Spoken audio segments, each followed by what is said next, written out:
All right. It's your brother Zion Lex. Sign up for our online academy, which is Learn Torah Hebrew Academy at patreon.com/Learn Torah.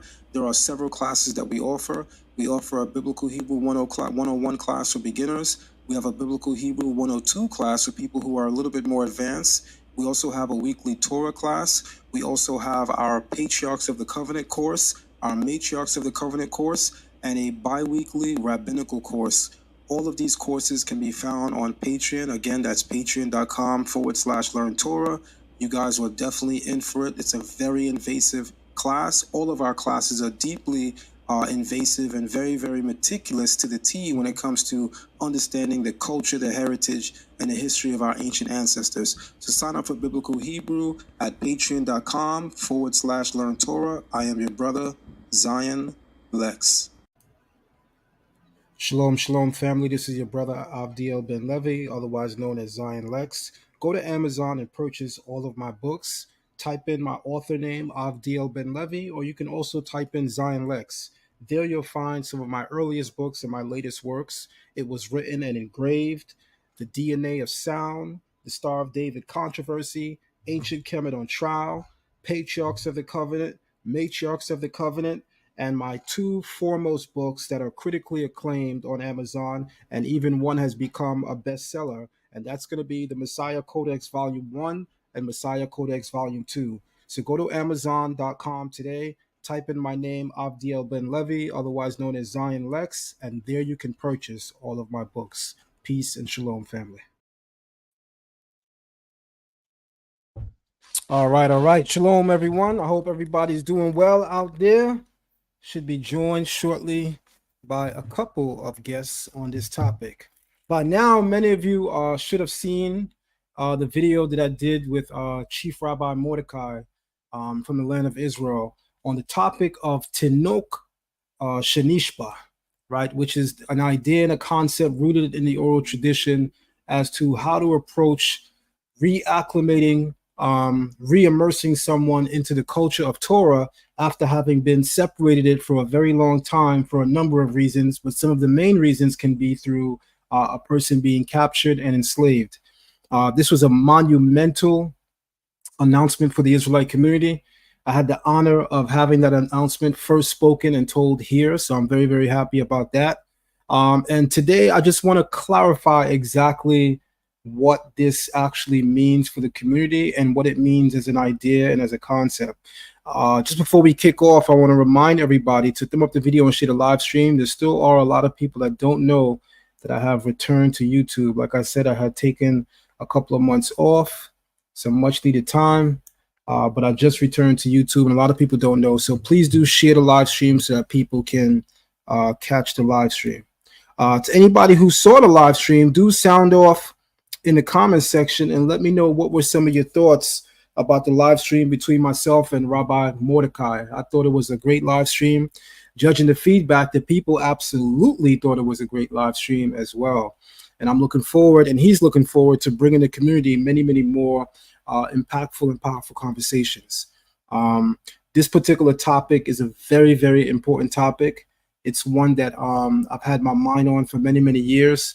But I want to say something that speaks towards the temperature of the Israelite community. Whenever I post a YouTube video, I usually go to the comments. I'll thumb up various comments. I may respond to various comments. But for the most part, I try not to engage the comment section because at times that can get a little wild. And I do way too much throughout the day to really give it the time that maybe it needs. So I try not to engage too much. I always tell people the best time to engage with me is during the live stream. If there's something you want to ask me, you could always ask live. I'm one of those platforms that I freely share the link to join the live stream right in the chat. In fact, if everybody looks at the chat right now, there's a link to join the live stream. So I'm not sure why people always wait till the video is published to ask questions when you can join the live stream and ask questions and engage right now. But having said that, I had a number of people reach out to me directly, and I even had some people reach out to me via YouTube comment section. to ask, where can I go to find more on this? Right here. You can't make this up, y'all. I'm gonna drink this water real quick, man. You can't make this up.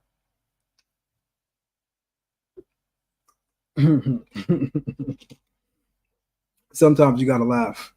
I've literally had people that went in the comment section, was like, and where do I get the official information on this? Right here, where it was first officially released. It almost begs the impression for me that people aren't watching the video. They just going, they looking at the thumbnail and going straight to the comment. Like, because there's no way you watch the video and then you're asking, where do we go for the official information? When it's explicitly stated in the video that this is the platform where it is officially being released from. So, you know, just things that let me know that people are not always watching the video, which I always find interesting, because I personally don't comment on videos I don't watch. So having said that, I also received some comments on the YouTube that said, I don't trust it, you know, the Zionists, the Jews, you know, I don't like the idea, and I'm paraphrasing, them determining our status. What? Once more, I know you didn't watch the video, because Chief Rabbi Mordecai made it absolutely clear in the video that this ruling came from himself, the Chief Rabbi of Africa, and several other black chief rabbis that issued this ruling, that have the power and the authority to issue such a ruling. So it's just ironic to me that when you consider some of the comments, you can see like the contradiction and maybe even the hypocrisy among some of our people, right? Because you'll have a segment of our people that say, you know, I don't want to wait for them to co-sign us. You know, I'm not looking for them to co-sign us, even though the video says that this ruling came from black chief rabbis in Israel. That's what was spoken in that video. And I'm going to replay the video during this live stream so people can revisit that. But that's what was said in the video. This was not a group of European Jews or Zionists that met in a small alleyway somewhere and decided that we're gonna let you guys come in. These were black rabbis in Israel and in Africa who have the knowledge base, the study, and the authority to issue such a ruling. And it is binding because they are rabbis. That's what we're talking about here. So what I find interesting, again, as this is developing in our community, is that our people say we don't want the cosign of others, but y'all be looking for it. Because when you ask me, where do I go for the rest of this? You're really trying to ask me, where's the white people that's saying this? I'm smart enough to know that. When y'all ask me, oh, where do I go for the official announcement? I'm smart enough to know some of y'all are still waiting for the cosign of the very people you act like you don't want to be co-signed by, which, you know, speaks to a travesty among our people and maybe even a hypocrisy among our people. But for the most part, it was well received by the masses in our community, and that is chiefly and mostly what I am concerned with. So without any further ado, I'm going to play a couple of minutes from the video between myself and the Chief Rabbi Mordecai. And then I'm going to go into detail. I have a whole PowerPoint. I'm going to go into more detail on the concept and idea of Tinok Shenishba and exactly what that means and the implications for our community. So in the meantime, everybody, thumb up the video and share the live stream. If anybody wants to join, the live stream, I am literally taking the link and I'm posting it in the chat. If you want to weigh in on the matter live with me, doesn't matter who you are, you can. And here we go.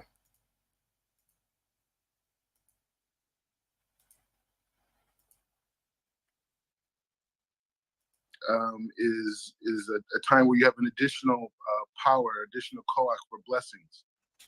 So I want to give a blessing to Rabbi Zion Lex, to the entire African American community, that, you know, that we in his lifetime, you know, achieve, you know, our potential, and we're able to identify what makes us unique, and to be able to contribute it on an interpersonal level, on a communal level, and on the international level.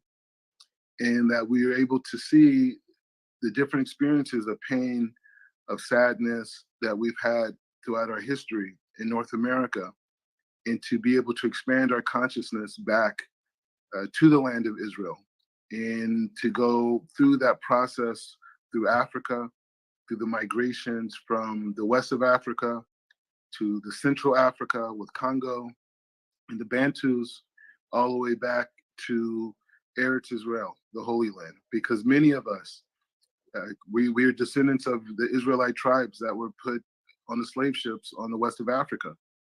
When you realize bloating and discomfort don't have to be routine, everything changes. That's who we are. We have the halakhic status of being children. It's a term, but I'm saying in English, it's a term that is for children that are captured by non-Jews and raised in a non-Jewish environment. Stop right there. And I have to stop you. Why I must stop you? Because this is groundbreaking, and I want to make sure everyone is processing what you just said. Now, we spoke behind the scenes about talking about this publicly. And all right, I'm going to pause that right there, because I'm just absolutely sure that at that moment in time, what the rabbi had just said had went over many heads in the community. And so that's why I decided to pause it. So I'm going to replay it right now. I'm going to let the rest play, but I want everybody to listen carefully to the ruling and the details of the ruling, and more importantly, who it's coming from, and how the details also explain that this does not mean that we are coming into conversion. We are not converts. We are bloodline descendants of the children of Israel. Everyone, please listen carefully. For some time now, this is the very first time that you're saying this publicly on this platform. So I want you to rewind a bit and say that again. What is the status that we enjoy? Please do repeat yourself. Yeah, so in terms of like, anytime you want to classify something or understand something or bring the different laws of the Torah to something, it has to have a classification, right? Whether something that, like, say if we're talking about inanimate objects, right? So something that is owned by a person or not owned by a person, something that was left behind versus something that was lost, right? There's all different types of statuses. So when it comes to individuals and their relationship to the Torah, there's all different classifications, because there have been so many different situations throughout history. And so the rabbis have a particular status of, it's an overall term. The overall term is basically children that were a child that was captured by non-Jews, okay, and raised in a non-Jewish environment. And so they don't know that they're Jewish. They don't know that they're Israelites. That individual or group of people have no idea, because they were captured and put in, whether it's slavery or indentured servitude, whatever they are, but they have no idea where they come from. So that's the classification that African Americans would fall underneath, that went through chattel slavery, that came on slave ships and were took from the coast of Africa and were Igbo, but there's many other tribes too that were Israelite tribes, not just the Igbo tribes. And we came to North America, and North America strategically wiped away our history. The whole education system, all their historians, all their data, all their statistics was all strategically designed to take a group of people and deny their existence, and to basically make them into the first Americans, right? Which are people that don't have any identity outside of that land, right? And whatever that land has imposed on them. And so the reason why that is significant, because then there's certain halakhic responsibilities that the Jewish community has to help those people come back, right? To help those people be able to return to who they are, and they're not converts. That's right. We're not converts. I am not a convert. Thank you. Okay, I want to rewind that part again, because there were people that asked me, does this mean that we're going to be converts? And I said no. And they was like, but in the video, the rabbi said we're going to be converts. I said, what video was y'all watching? What video was y'all watching? When did the rabbi say that this means we're going to be converts? This is what I'm talking about when I say a lot of confusion that happens in the community is simple. People do not have common sense, nor do people listen. The rabbi absolutely did not say that this means that we are converts. There's an art to listening, and apparently not everybody is artistic. But here we go.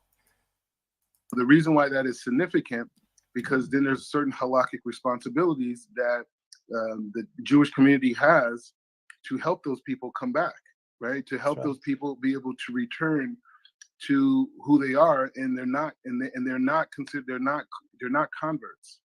That's right. We're not converts. I am not a convert. Thank you.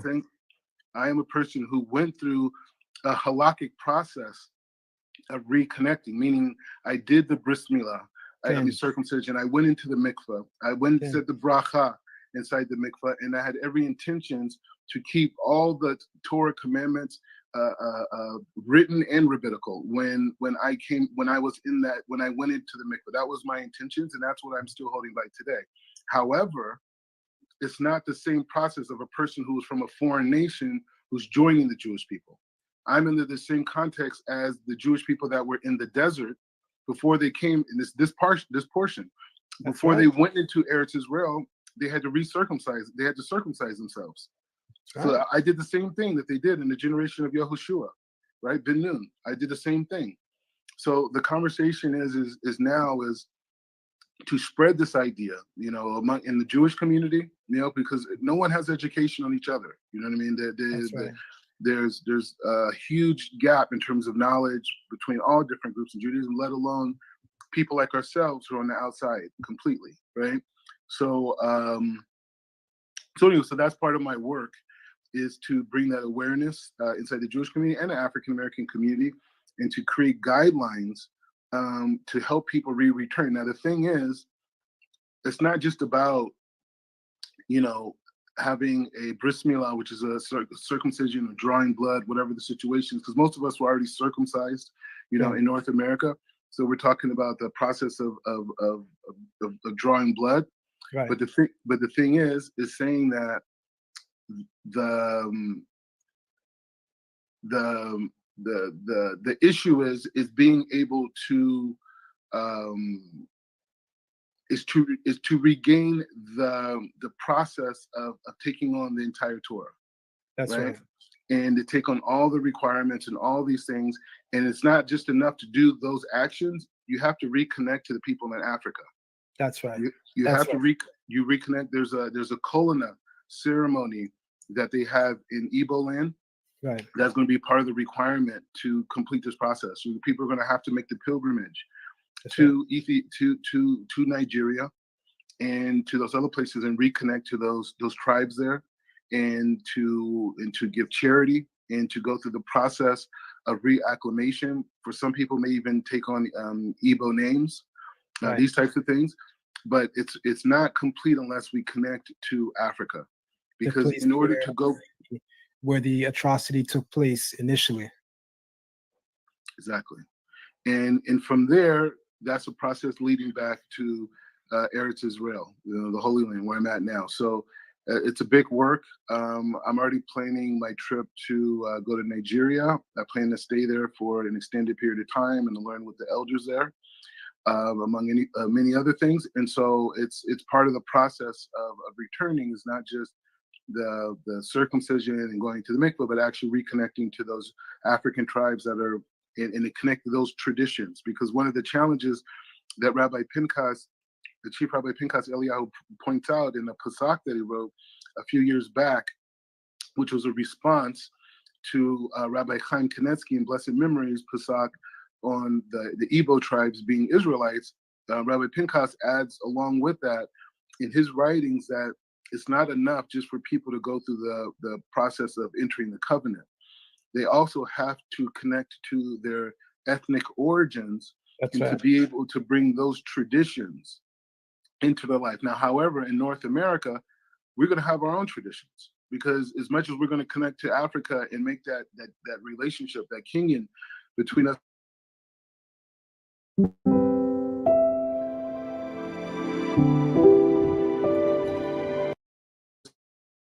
land and in those surrounding places, Ghana for some people as well.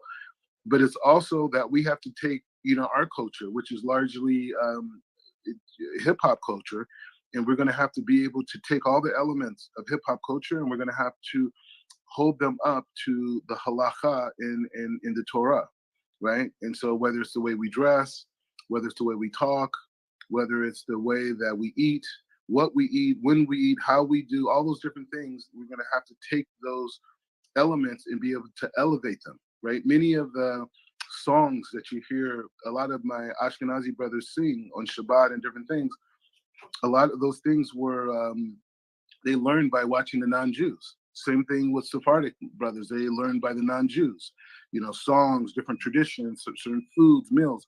So we should be taking our culture and to be able to re-explain the Black experience through halakhic terms, right? And to elevate our whole experience from the frames of halakha. So yes, we are going to connect with the Africans, and we're going to connect with the Igbo people specifically and those surrounding Israelite tribes.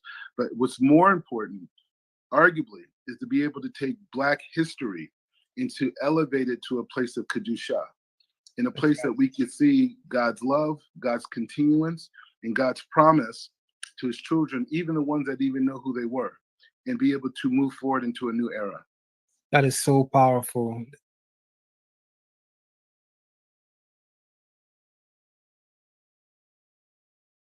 All right. So for those of you who are just now coming, I'm revisiting the video that I posted last night, which was a snippet of a conversation that I had with Chief Rabbi Mordecai from Israel, where he clarified that there was a ruling issued by a number of chief Black rabbis from Israel all the way to America and all the way to Africa that ruled that many Black people in America and in the Caribbean who come from the transatlantic slave trade, whose DNA can attest to that, many of them are actually bloodline Israelites. And the ruling actually outlines a process by which a person can reconnect to their ancestral heritage formally. Now, the first thing that I want to address before I go into great detail on this particular topic is the need for there to be a process of return. Why is that important? There are a lot of people in the Israelite community that argue, I don't need no white rabbi or no Black rabbi, no white teacher or no Black teacher to tell me something I already know. I know I'm an Israelite, so I'm gonna just return. I'm gonna just keep this Torah, and I'm gonna just do nothing.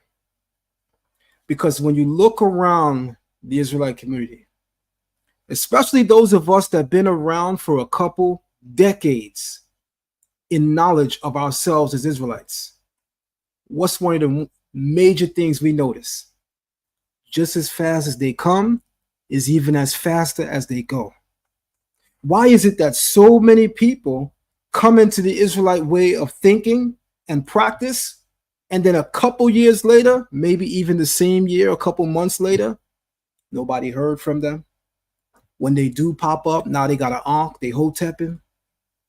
What happened? Why are there so many people that come into the Israelite community and leave? I'll tell you what happened. I'll tell you why that is.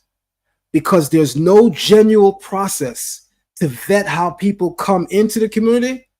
People will come in and behave any way that they want, and they'll exit even faster as soon as they realize that they can't behave any way that they want.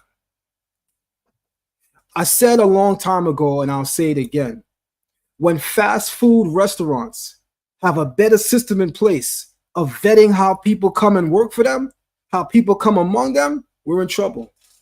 Because even McDonald's has a process that they vet employees. Where have you worked? What's your background? In the Israelite community, you mean to tell me 4 YouTube videos, a couple of Facebook posts, viral TikTok videos, and now I'm an Israelite overnight? Without needing to do anything, I'm an Israelite overnight because that's just what I am? No, that's not how it works. in the Torah of our fathers, in the Torah that the Creator gave to us, there is delineated there that there is a process of return that is extremely and highly imperative and necessary. You don't know how people are before they come into this Israelite truth and awakening. And when some of them come in, do I got to go in and tell y'all some of the things that we see and we witness? So come on. If you are not understanding this, maybe you're not there yet and you're learning, but I'm assuming most mature adults perfectly understand what I'm saying. There is a process to returning to this. And this is what the chief black rabbis in part are ruling upon. Not simply and just to acknowledge that many of the people in the Americas, in the Caribbean, and in the UK and in Canada are bloodline descendants of the Israelites, but also to outline a process of return that will ensure that once people come in, they're doing the right thing and they're on the right track. This is what we need, everyone, to get to the next level. Because as a person like myself that's been in this community for 30 years and has barely seen us move from here to here, we have a problem. There is no real margin of growth in the Israelite community, in part because there is no real process for vetting who can come in. Until that changes, not only will we continue to see a small margin of growth, but as many of the camps demonstrate, you may even see regression of growth. So I hope everyone that is mature, intelligent, and spiritual enough will understand the things that are being said by the chief rabbi and myself and several other rabbis. I'm going to go into a little bit more detail on the topic, everyone, so that this matter is extremely clarified. And I want you all to take some notes. And I definitely would appreciate if you guys thumb up the video and share the live stream. So here we go.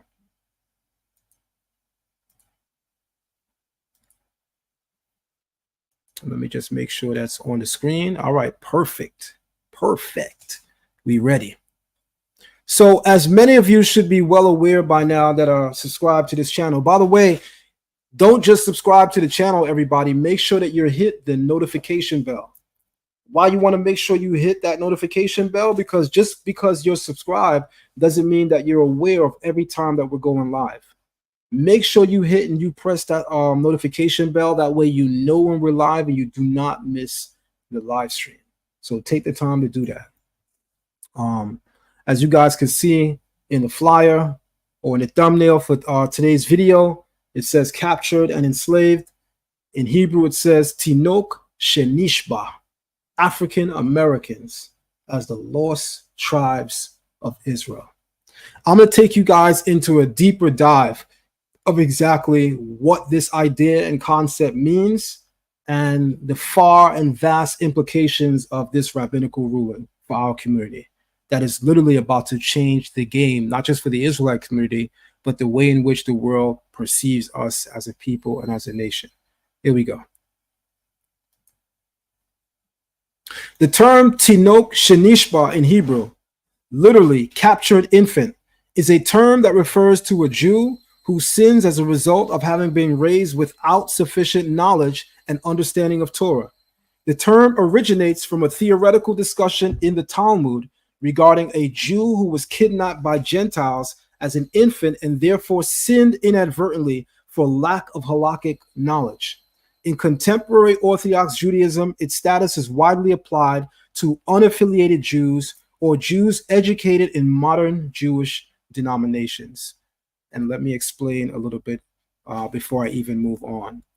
And so this general term, everyone, Tinok Shenishba, it describes someone that was captured and enslaved. You know, like our ancestors, you know, like the transatlantic slave trade.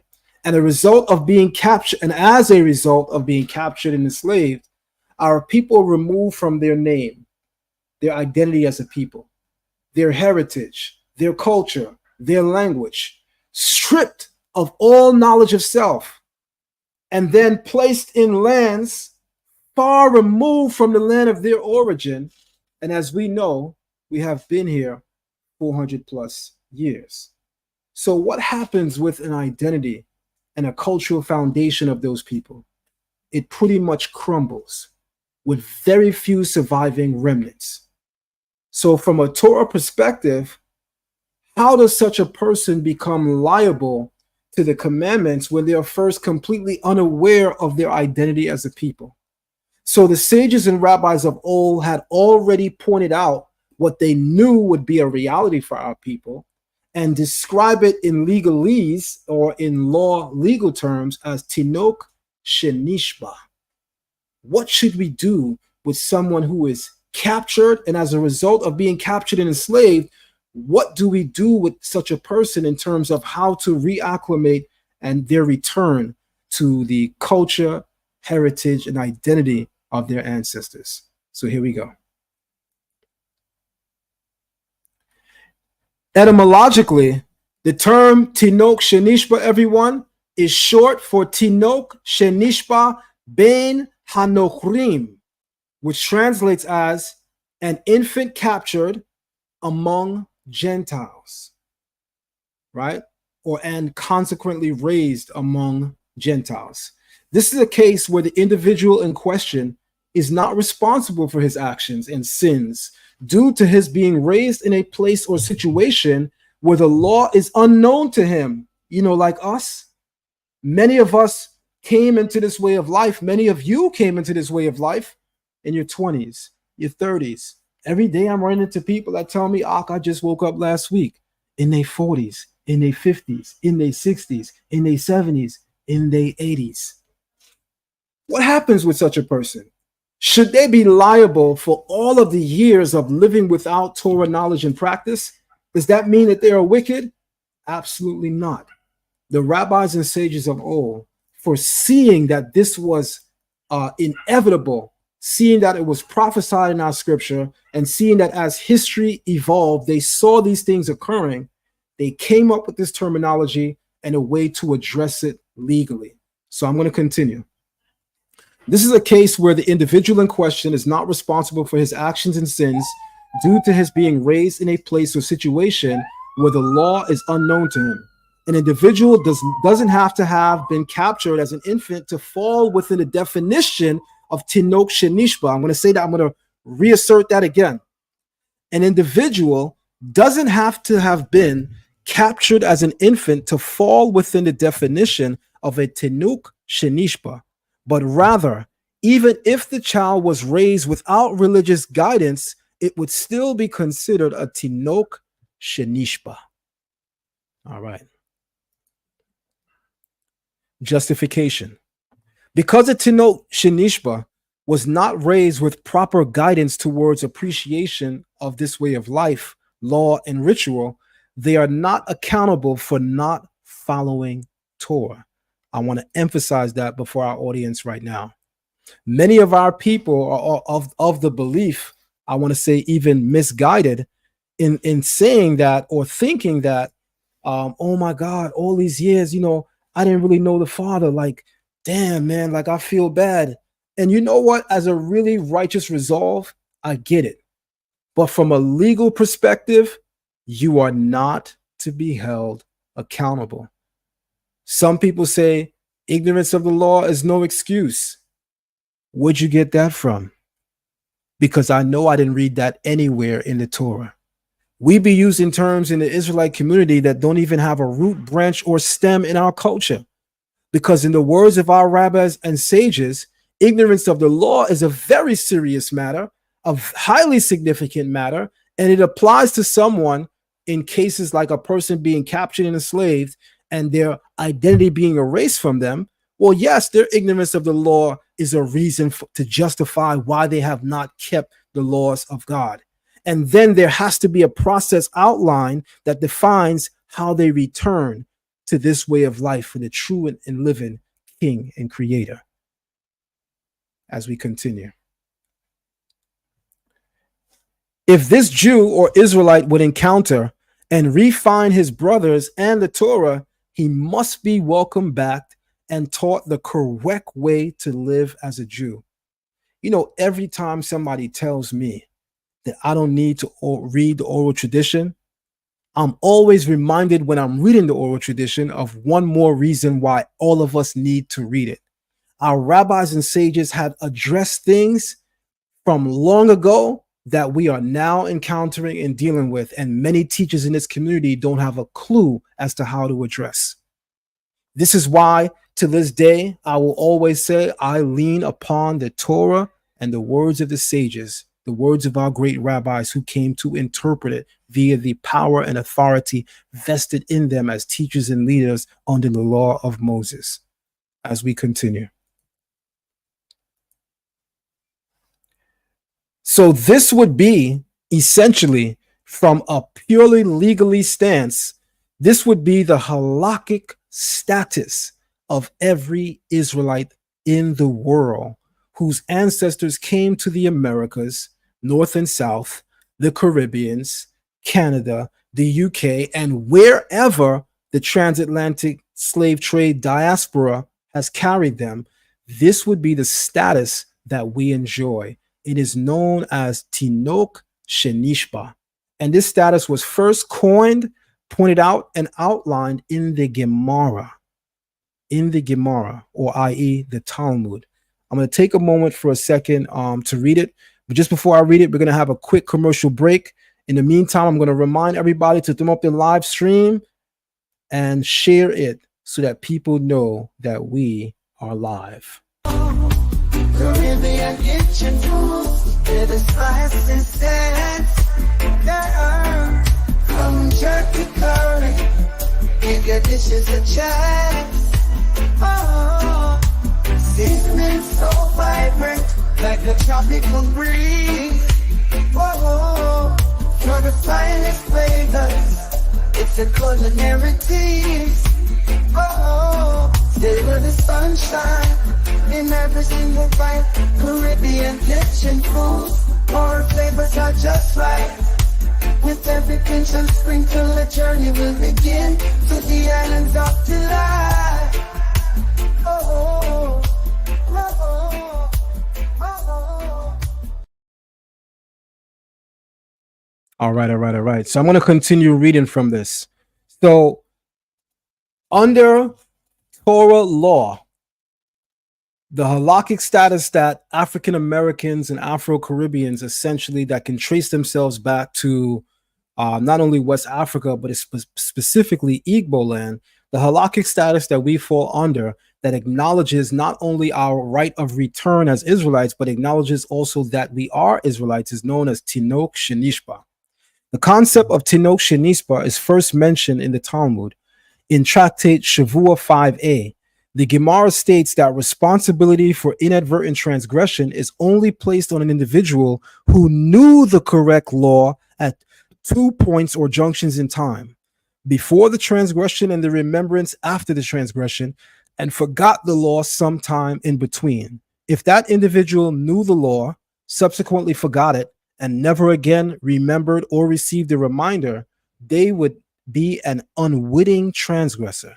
Similarly, if an individual never knew the law in the first place and then subsequently learned the law, they would also be an unwitting transgressor. This latter example will fall under the category of a Tinok Shenishba. Again, why is this ultimately unique and highly significant for us?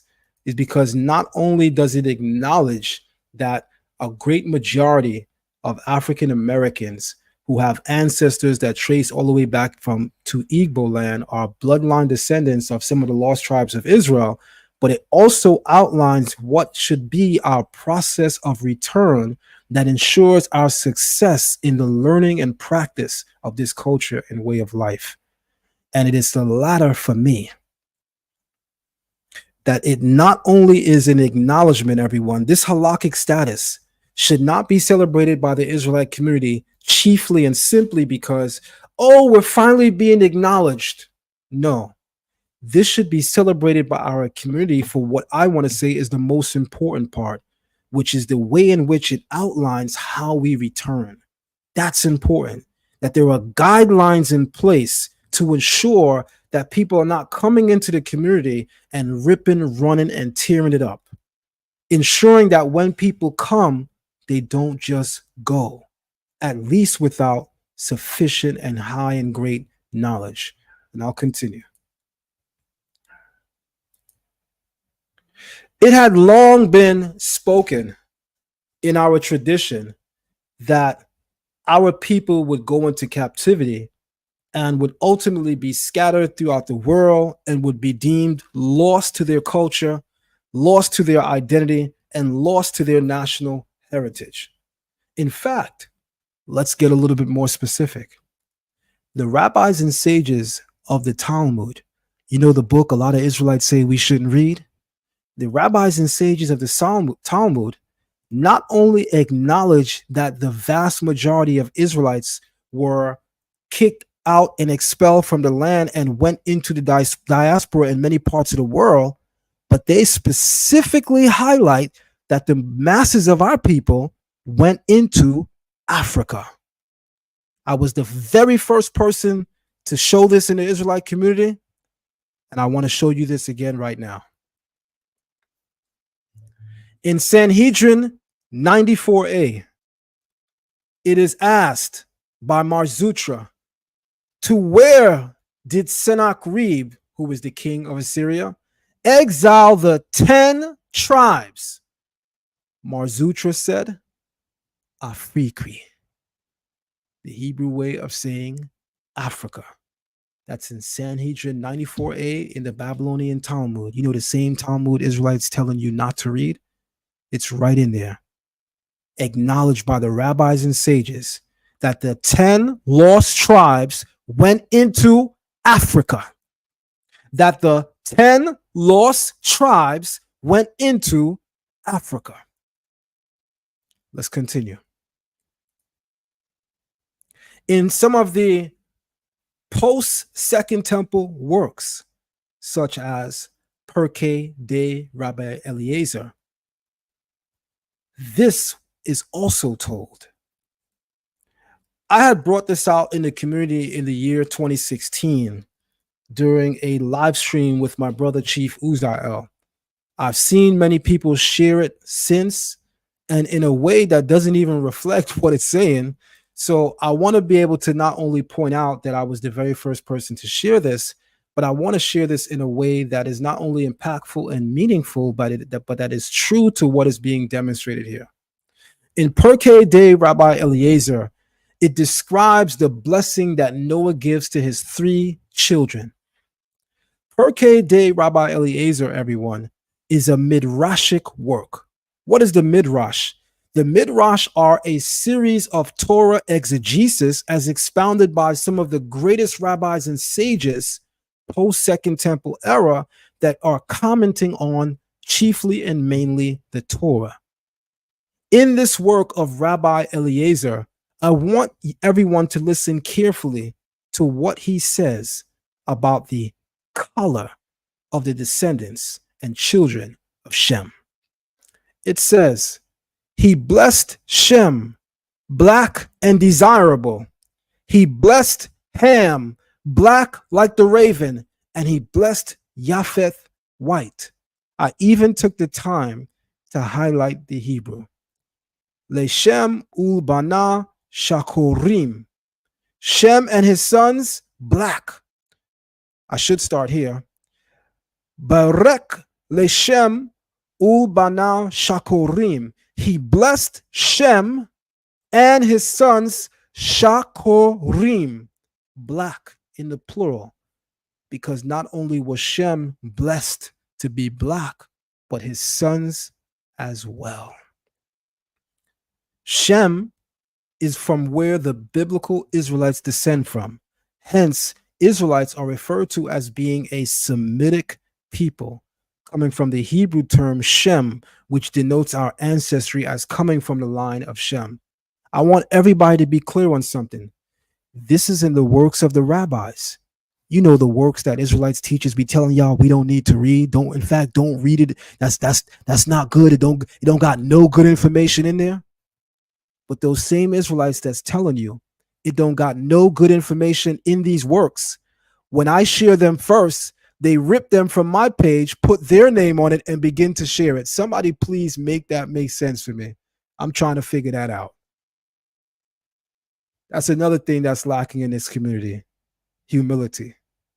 Because if I'm wrong, I'm wrong. But why say that I'm wrong for going into the oral tradition and bringing out its truths?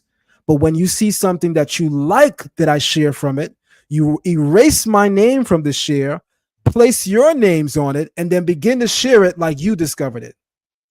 What I'm really trying to say to y'all is a lot of y'all Israelite teachers are charlatans, and they are liars, and the truth is not in them.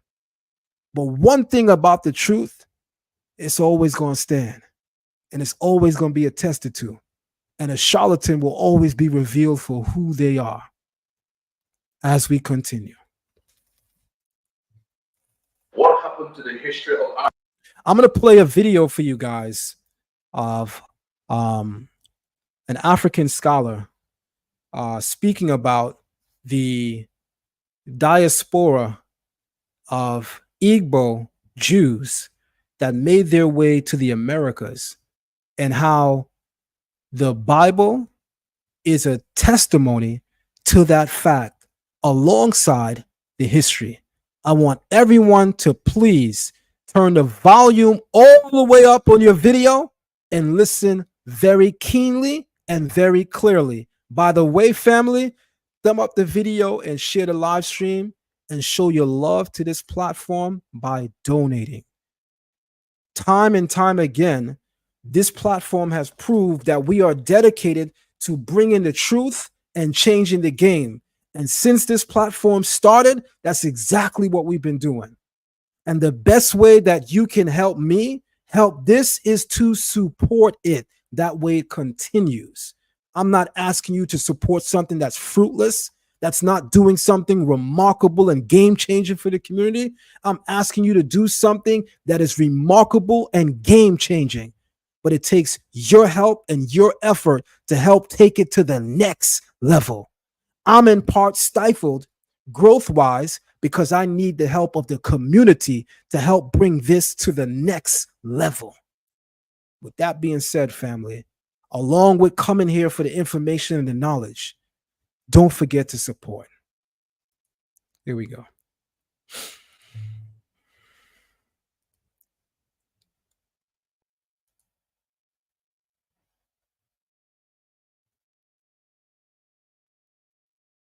Africa has not been well told. That is a forbidden history. This is what we're going to look into. When I talk to a lot of the Igbos today, they seem to understand contemporary history, but the ancient history is sort of distorted. It's not taught. Until the lion tells his story, the glory of the hunt will glorify the hunter. Our history has been corrupted or perverted. To explain how the Israelites moved into West Africa and set up their own kingdoms. This was a very powerful kingdom in the ancient times. There was a lot of trade that went on with the people of Israel into West Africa. Ye historians, especially Igbo historians, they have a lot of work to do. Would that be deliberate? Would that be like just misrepresentation? One thing is clarified. The Israelites ruled Africa for hundreds and hundreds of years. If you do not know who you are, people will define you by who you are not. And we are about today to correct some of those mistakes. Also wrong. In this meeting today, I will be explaining the tribe of Judah, the Yahudim tribe, which are in the west. All right. I'm going to let that video play one more time, and I'm going to ask everybody to listen very, very carefully. After that video plays, I'm going to go into a little bit more detail into not only the rabbinical ruling, but the Igbo connection between us in the Americas, the Caribbeans, and wherever we may be found throughout the diaspora. But once again, before we do that, everybody, it takes your support to keep this thing going. You got to show your love. You got to show your support. We can't just show up for the information, and then once we got the information, we run away and we don't support. And then we wonder why our community cannot raise but only so far. You got to support platforms like this, everybody. All right, you got to support platforms like this. By the way, I also took the link to the live stream so that those who would like to join the conversation at a time where I'm going to engage you, that you can join the conversation and we can have a powerful conversation. So the link to join the live stream is up. Everybody, do show your love and do show your support. Here we go. What happened to the history of Africa has not been well told. That is a forbidden history. This is what we're going to look into. When I talk to a lot of the Igbos today, they seem to understand contemporary history, but the ancient history is sort of distorted. It's not thought. Until the lion tells his story, the glory of the hunt will glorify the hunter. Our history has been corrupted or perverted. To explain how the Israelites moved into West Africa and set up their own kingdoms. This was a very powerful kingdom in the ancient times. There was a lot of trade that went on with the people of Israel into West Africa. Ye historians, especially people historians, you have a lot of work to do. Would that be deliberate? Would that be like just misrepresentation? One thing is clarify that The Israelites ruled Africa for hundreds and hundreds of years. if you do not know who you are, people will define you by who you are not. And we are about today to correct some of those mistakes. In this meeting today, I will be explaining the tribe of Judah, the Yahudim tribe, which are in the west. All right, we're going to move to the next slide to talk about some of the Igbo Jews of Nigeria. Now, at a time in history, it was once argued that the Igbo tribes of Nigeria may not necessarily be the actual descendants. That time has gone and passed. It is now widely known and acknowledged, even in mainstream Judaism, and is set and essentially by scholars and historians world over, that the Igbo Jews of Nigeria are absolutely 100% descendants of the lost tribes of Israel. It even reflects in their DNA. That's why many of you who recently took to African Ancestry and many of the other DNA stations throughout the world, many of you found that you had a bloodline relation to many peoples in the Middle East.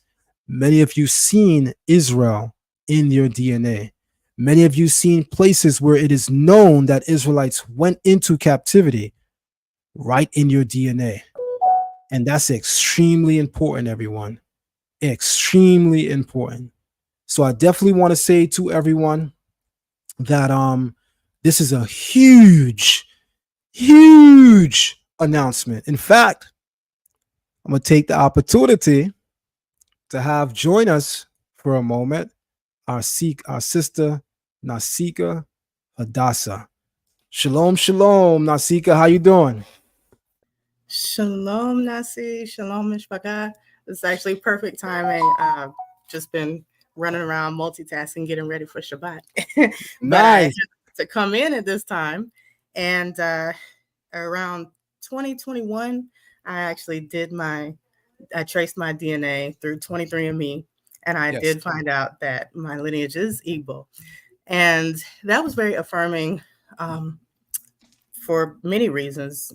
I have shared before in some of our classes that as a child, I was always very enamored with, just voraciously devouring slave narratives as well as Holocaust narratives. So what was interesting is, for some reason, I always say even our fascinations and interests and obsessions as children often testify to the greater purpose that HaShem has for us later in life. So for some reason, as a child, I was always drawn to reading the slave narratives. And I would literally go to the library and I would always check out one of each. I would get like a Holocaust book and a book about the slave narratives. And reading about these worlds, I was always fascinated by the commonalities in the history.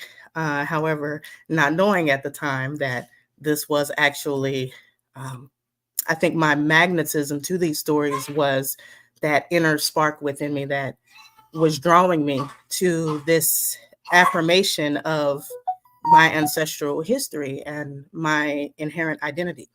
And so I also highly recommend for those watching, if you're able to watch the documentary Re-Emerging, which is about the Igbo Jews in Nigeria and how they observe the Halacha. It's very moving, very profound. And so one of the things I'm so excited about with this announcement of our status, our halakhic status, being verified and validated and legitimized through the incredible work and efforts of the African rabbis and the collective of diasporic rabbis and authorities in our communities, is we know, and I believe about 2022, if I'm correct, about the halakhic ruling validating the identity and legitimization of the Igbo Jews. But now, for all of us as African Americans to be validated and verified in that way, of course, is a huge victory.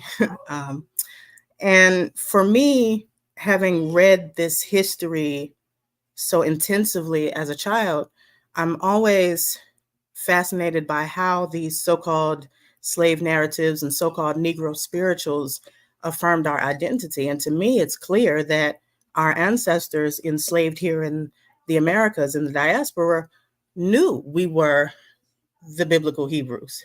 That's right. And so many people, historians and scholars, do note these parallels and, of course, scriptural references in, for instance, the Negro spirituals. But they kind of frame it as, oh, well, of course, those who were enslaved in the Americas from Africa, the African descendants were drawing parallels from their experience to the Jewish experience. And there's this idea of this othering, this separation, even though the commonalities are acknowledged and admitted, it's not testifying to the fact that the reason these references were so strong and so potent within our narratives and our spirituals and our traditions was because this was our identity. We weren't simply drawing parallels to the experience of the Jews as a people other than us. We were understanding that this was the experience of our ancestors. And just as we know that through the understanding of Gilgulim, reincarnation, we understand that we, even those of us alive today, were at Mount Sinai. So the experiences of our ancestors in all of our exiles and captivity, from Egypt to Babylon to Assyria, and certainly in the Americas, this is Hagilgulim. This is the cycles of these same experiences that we are experiencing in a way that transcends time. And so our experiences of enslavement and oppression and brutality in the Americas is no different than our experiences of cruelty through the slavery in Egypt and all of our periods of exile. And so we see this evidence of our identity being verified in the Negro spirituals popularized by the likes of Mahalia Jackson and Paul Robeson and Marian Anderson. And it's funny that so many of us in the so-called Hebrew community have a sort of contention against the oral tradition, but this is our oral tradition. Come on.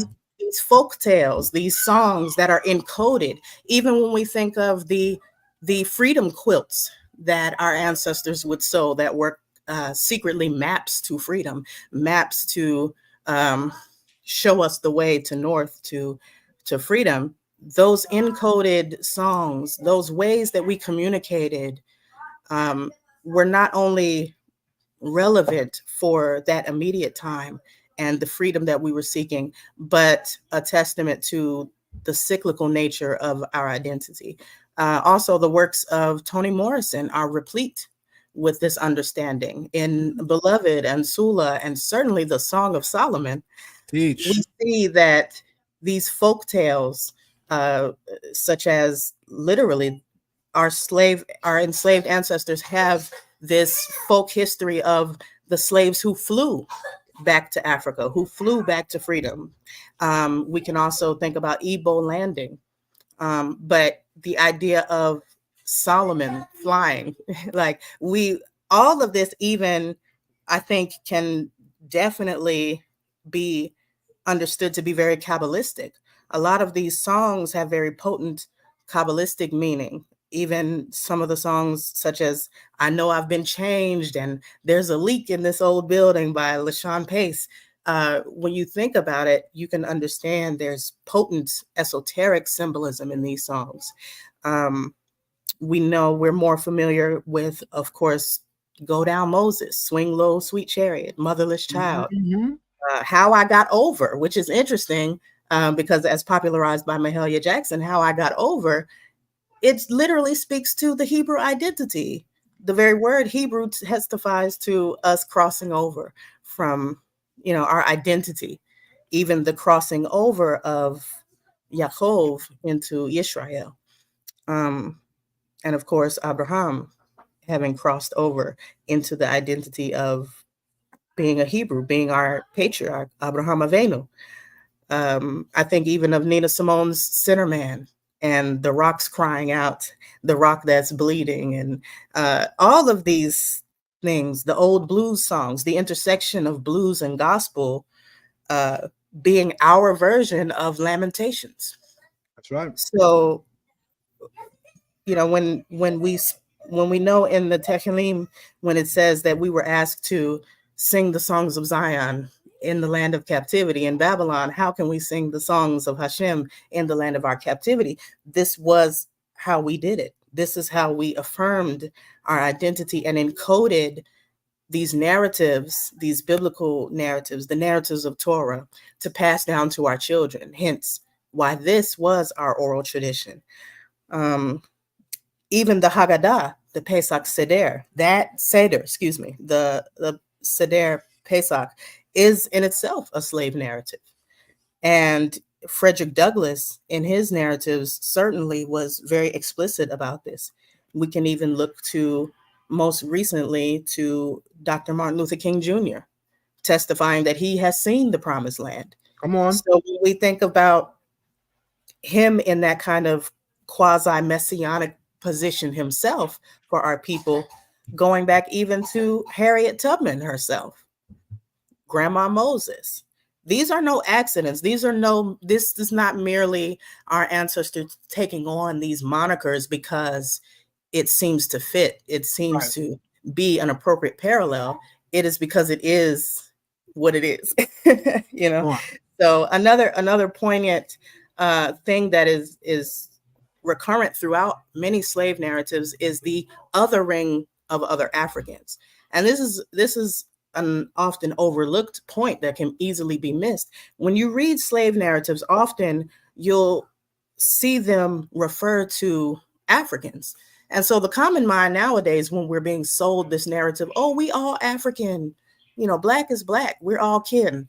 But we're not understanding that even the African continent is comprised of many countries and even more innumerable tribes. That's right. No continent in the earth has ever been a monolith where, you don't go to Asia and they're like, oh, yes, my Japanese brother, the Koreans talking about, yes, the Japanese are my brother. We all the same. No, that's right.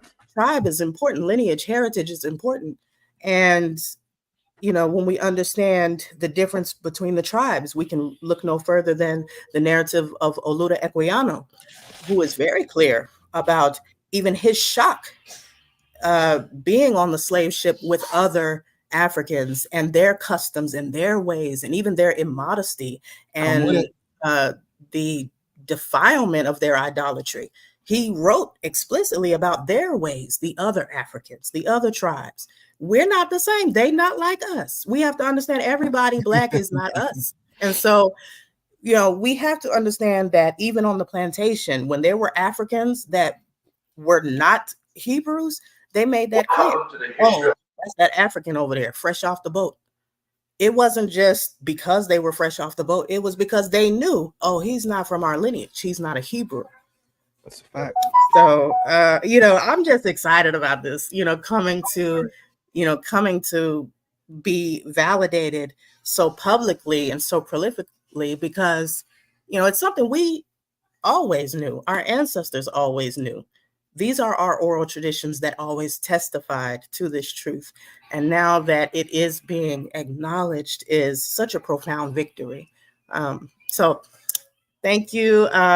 It's such an exciting and prodigious announcement. And I'm just glad to share my little thoughts.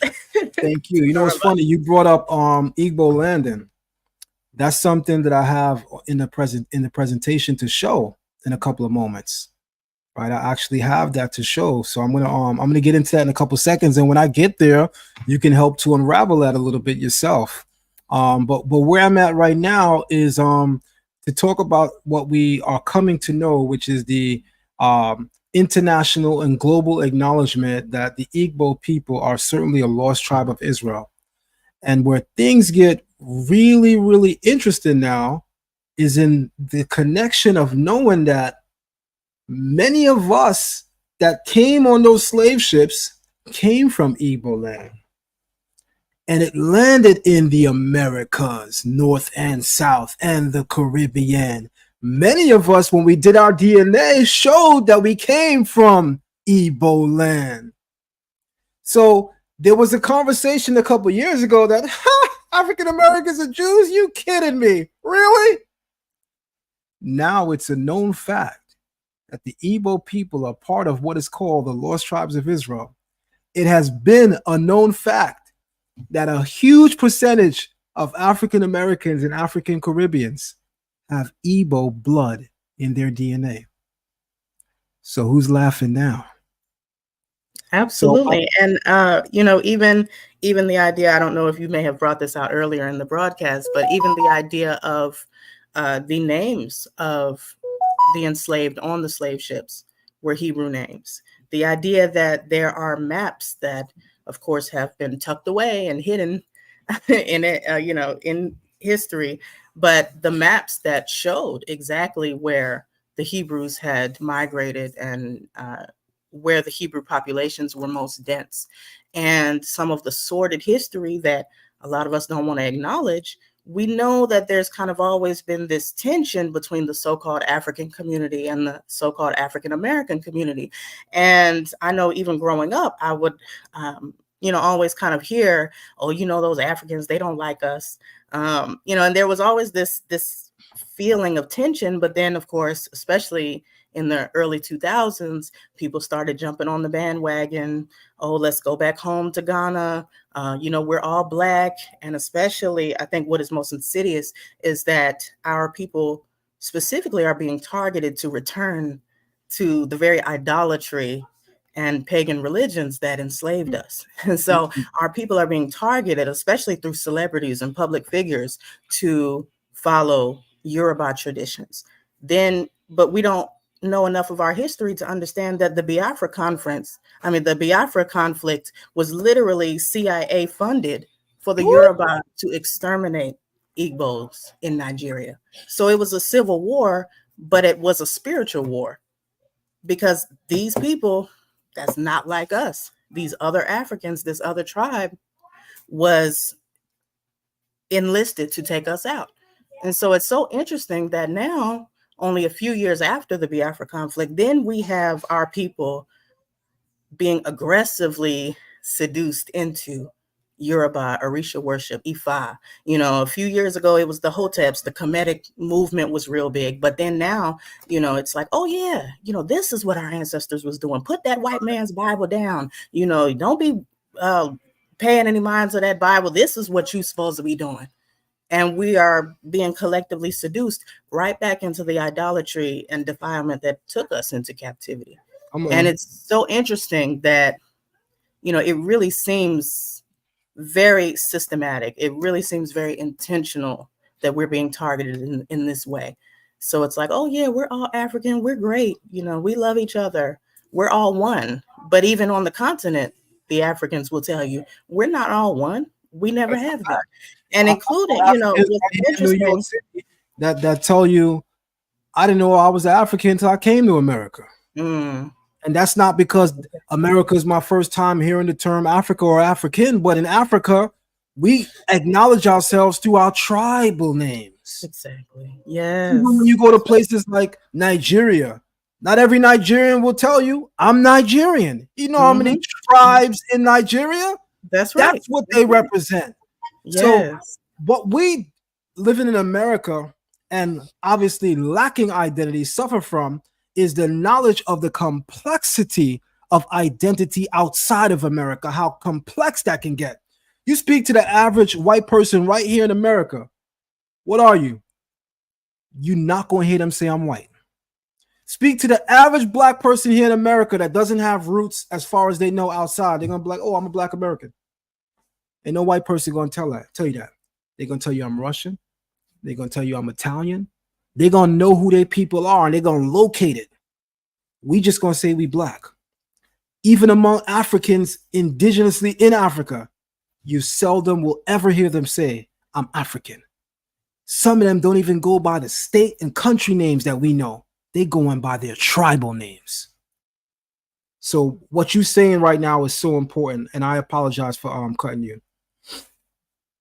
Oh, no. I mean, that, you know, you brought it out. We don't have that understanding of the importance of tribal identification here because our identity was deliberately stolen. So, as you said, you know, you ask the average so-called white person, I'm Irish, you know, I'm Italian. You know, they tell you that quick in a hurry. Real quick. And they ain't even been on the They even be offended when you call them white. White. I told an Italian dude not too long ago, oh, you white, right? It's like, white? Dude, I'm Italian. I'm like, oh, my bad. You look white. You know? Exactly. And even, you know, what's even a more poignant point too is even among them, that tribal loyalty, you know, they are not looking at each other as the same. The Irish and the Italians were going to war, especially in this country. You talking about New York. That was the gangs of New York. The Irish and the Italians, the mobs and the mafias, they're not going to sit there and act like, oh, we're all white. We're all one. We're a monolith. So then why should we? Why should we? All right. So I'm going to continue with this PowerPoint real quick. And then we're going to hear from those of you who are going to be joining and are already joined. So here we go. So let's get down to some of what I'm going to call and just say is the nitty gritty here. So the group of rabbis that initially ruled that the Igbo community are part of the lost tribes of Israel are a Sephardic group of rabbis. Now, if you, meaning the audience, knows anything about some of the divisions that exist among Jews around the world, Sephardic Jews are, in a sense, similar and also, in a sense, vastly different from what people are calling Ashkenazic Jews. Many Sephardic Jews live on the continent of Africa. Many Sephardic Jews also identify as being African. And the great majority of Sephardic Jews represent what we call the darker Jews of the world. So the group that issued the ruling is known as the Obadiah Alliance, the Obadiah Alliance, headed by Rabbi Yehonatan Elazar de Mota, Rabbi Chaim Ovadia, Rabbi Eliezer Tabor, Rabbi Jacob de Oliveira, Rabbi Hananiah Cohen. This was, from my understanding, spearheaded chiefly by Rabbi Yehonatan Elazar de Mota, which is at the far top right. It is him that you will see in almost all of the videos on YouTube speaking on this matter publicly and declaring it before the world.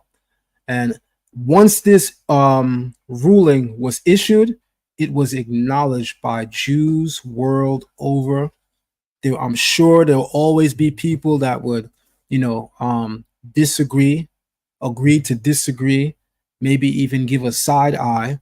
But because of the vast knowledge, respect, and credentials of the rabbis involved in the ruling, no one dare question it halakhically so as to enter into a public debate to try to fight the ruling.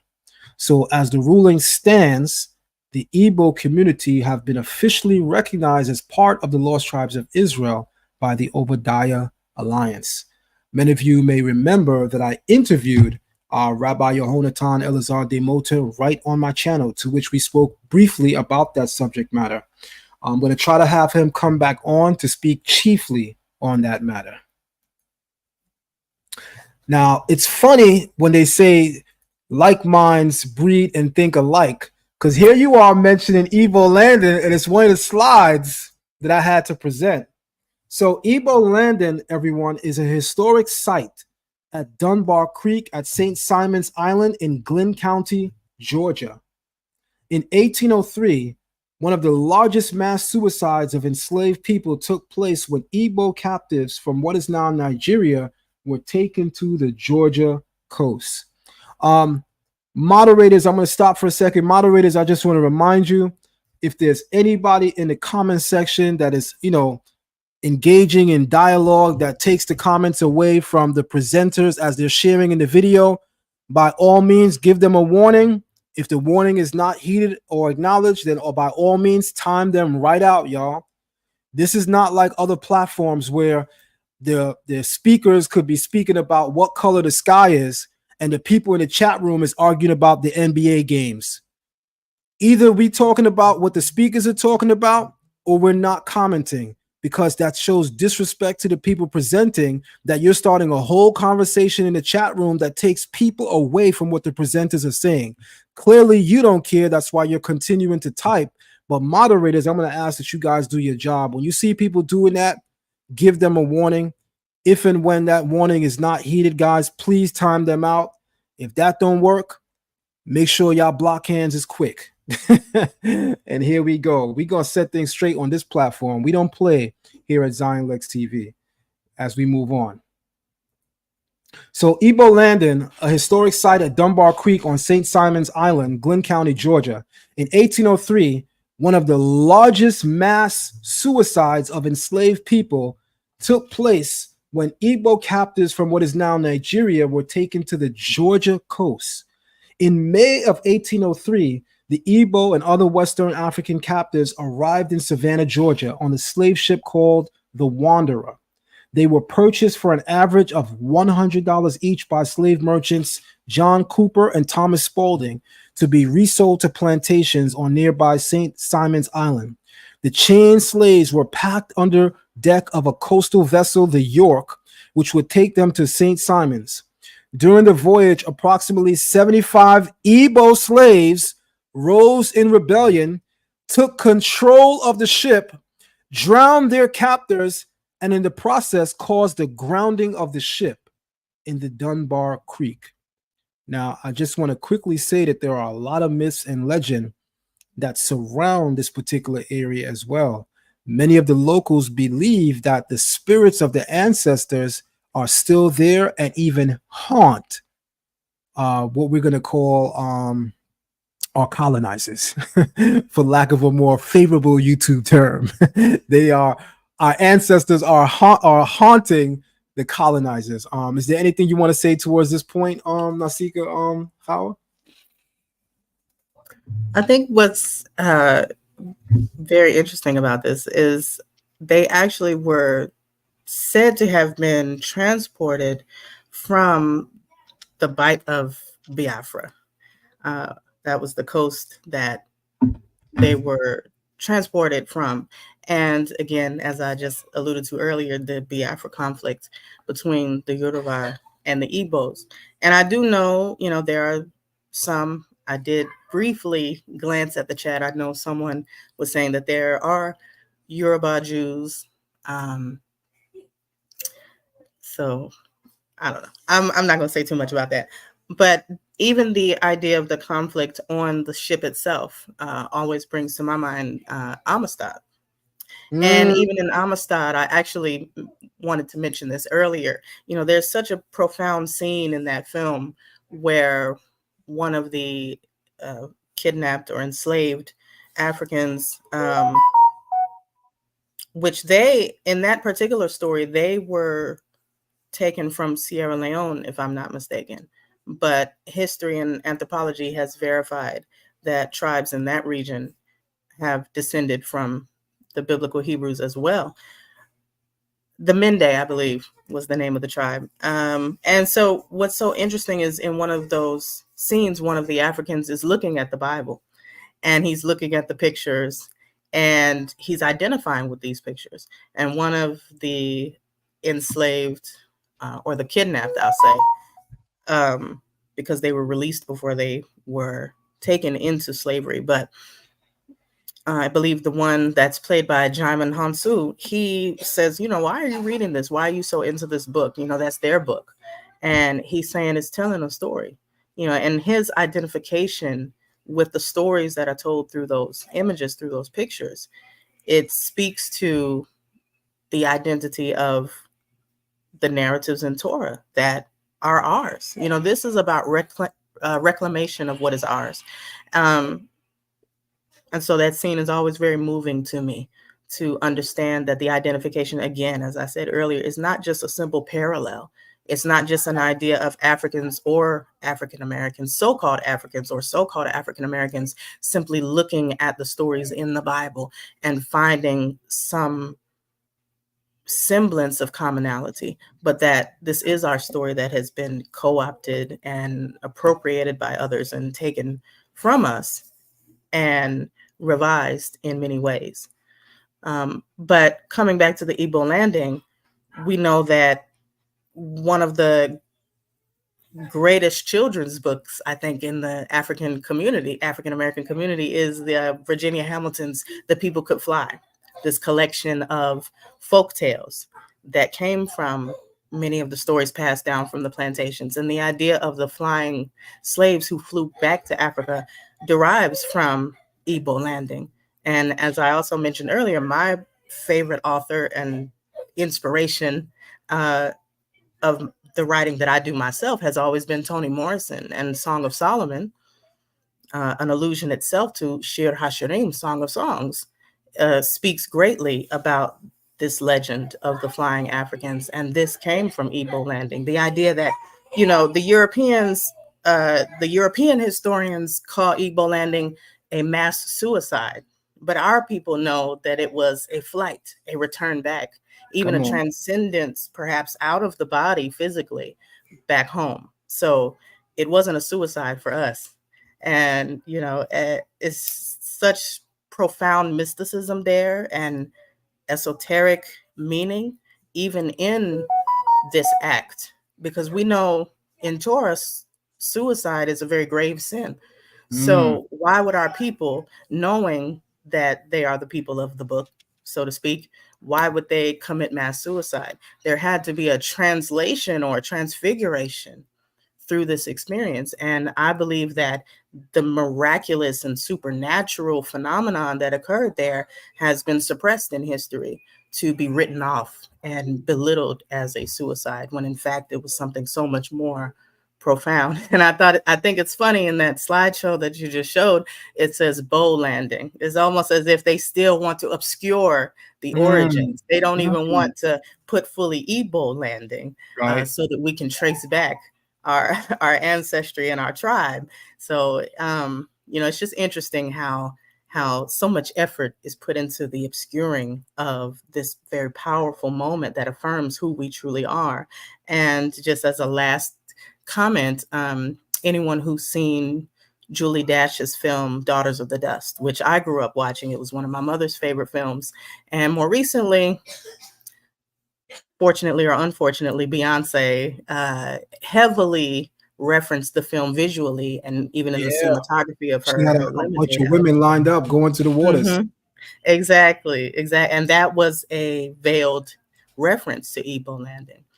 So I just, it's so profound. And again, I believe some of our researchers and scholars could definitely come together to maybe put out some works researching some of the more esoteric meaning of that moment, as well as, I believe, if I'm not mistaken, if I heard correctly, Rabbi Mordecai mentioned the Kabbalistic meaning in the Negro spirituals, and our African rabbis coming together to kind of draw some of that out. So that's something I definitely would love to. I'm definitely excitedly anticipating that coming to the surface, to the forefront very soon. Absolutely. Thank you so much for that. We're going to pull up this PowerPoint once more. And here we go.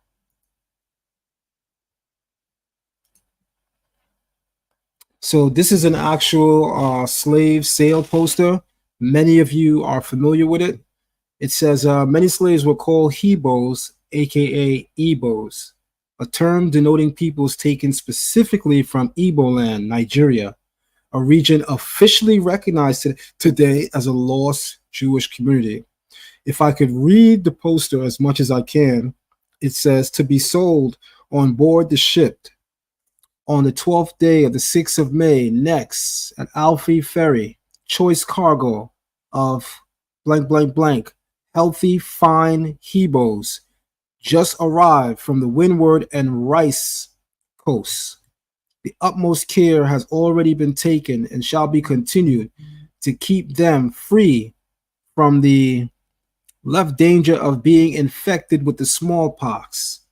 So this is essentially, everybody, a slave sale poster denoting the sale of us as chattel slaves, something regarded in history books and in history in general as a peculiar institution to enslave human beings like cattle, hence the term chattel slavery. As we continue,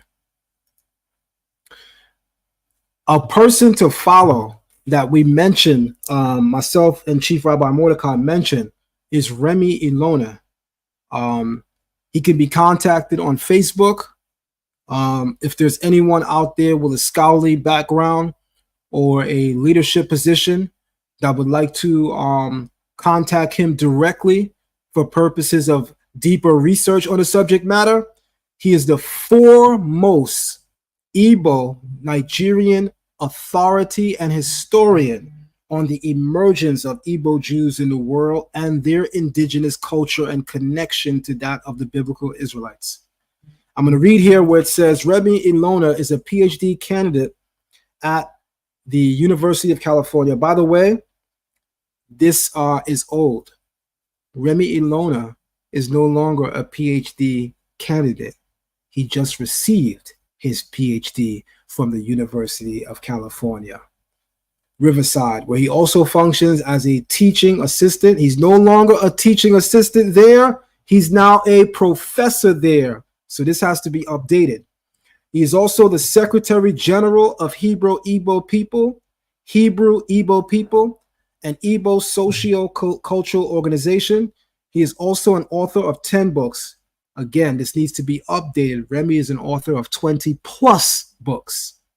He is of Igbo or Igbo extraction and a lawyer by training, as well as a historian of the Igbo people. He is among the leaders shepherding the Igbos re-emerging Judaism. What an amazing, amazing man. Moderators, somebody in the chat is asking you to block them. Please help them out, moderators. There's a lot of people with wrenches. I usually give wrenches to people that support the platform and show love, but the wrench is also there for a purpose, for you to help me out when I can't do all the work myself. So moderators, there is certainly someone in the chat room that is asking for you to block them. Please help them meet that requirement, moderators. That would be greatly appreciated. On that note, we're going to take a quick commercial break. Moderators, do what it do. Caribbean Kitchen Foods offer 7 unique blends of premium, low-sodium Jamaican seasoning that will add a burst of flavor to your dishes. Our authentic all-natural Jamaican seasonings are a game changer when it comes to adding a burst of flavor to your dishes.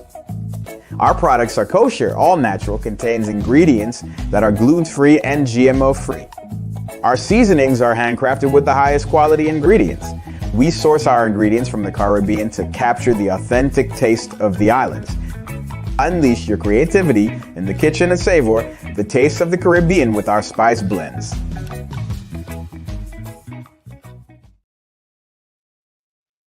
All right, as we continue. And this, everyone, is the chief rabbi of Africa, Rabbi Pinchas Eliyahu Shaddai. Many of you may remember that he was joined on this platform right here as I interviewed him for the first time in the Israelite community. You guys may want to go back and revisit that interview. What a powerful interview. We did a total of 2 interviews together. So you guys want to definitely go back on my YouTube page and catch those interviews. They were very, very powerful. At this time, I also want to acknowledge some of our family that also sent some donations. I want to acknowledge KXNXN on Cash App. Thank you very much. And I also want to acknowledge Devon Yaakov on Cash App. Thank you very much for helping out to donate. As well as, again, Jesse Patton. Thank you very much for your donation. I appreciate that. So this is one of the rabbis that rules. So for all of you asking, where can we find out more on this? Where can we go? As I said yesterday, and as I said when this live stream began, right here.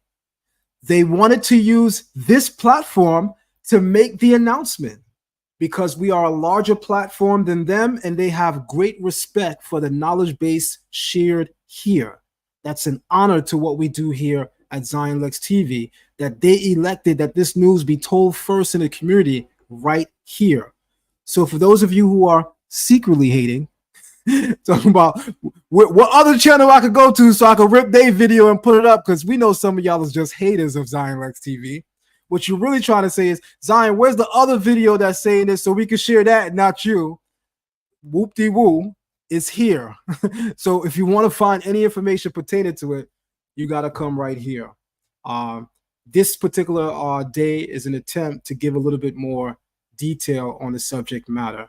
So the rabbis ruling, as I'm going to show once more, are Chief Rabbi Pinchas Eliyahu Shaddai, as well as, and he's the chief, before I go on, Chief or Rabbi Pinchas Eliyahu Shaddai, everyone, is not only a rabbi and is not only a chief rabbi.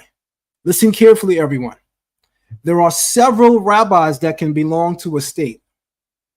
There are even several more rabbis that can belong to a city and a state. He's not just a rabbi living in Africa. He's not simply a chief rabbi among rabbis in Africa. He is the chief rabbi of Africa. Put some respect on his name.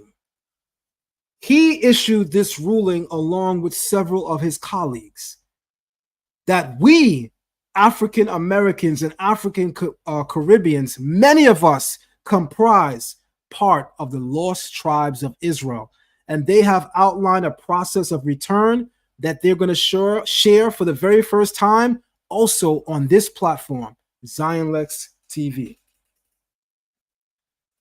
Chief Rabbi Mordecai is also one of the chief rabbis involved in this amazing endeavor.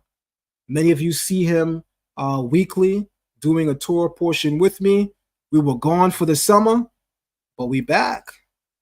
We are absolutely back. So there's going to be a lot more information, everyone, that details the actual process for return as it pertains to this overall topic. But we wanted the community to know and understand that the ruling has been issued and it is binding. No rabbi in the world, I want everybody to listen to me carefully.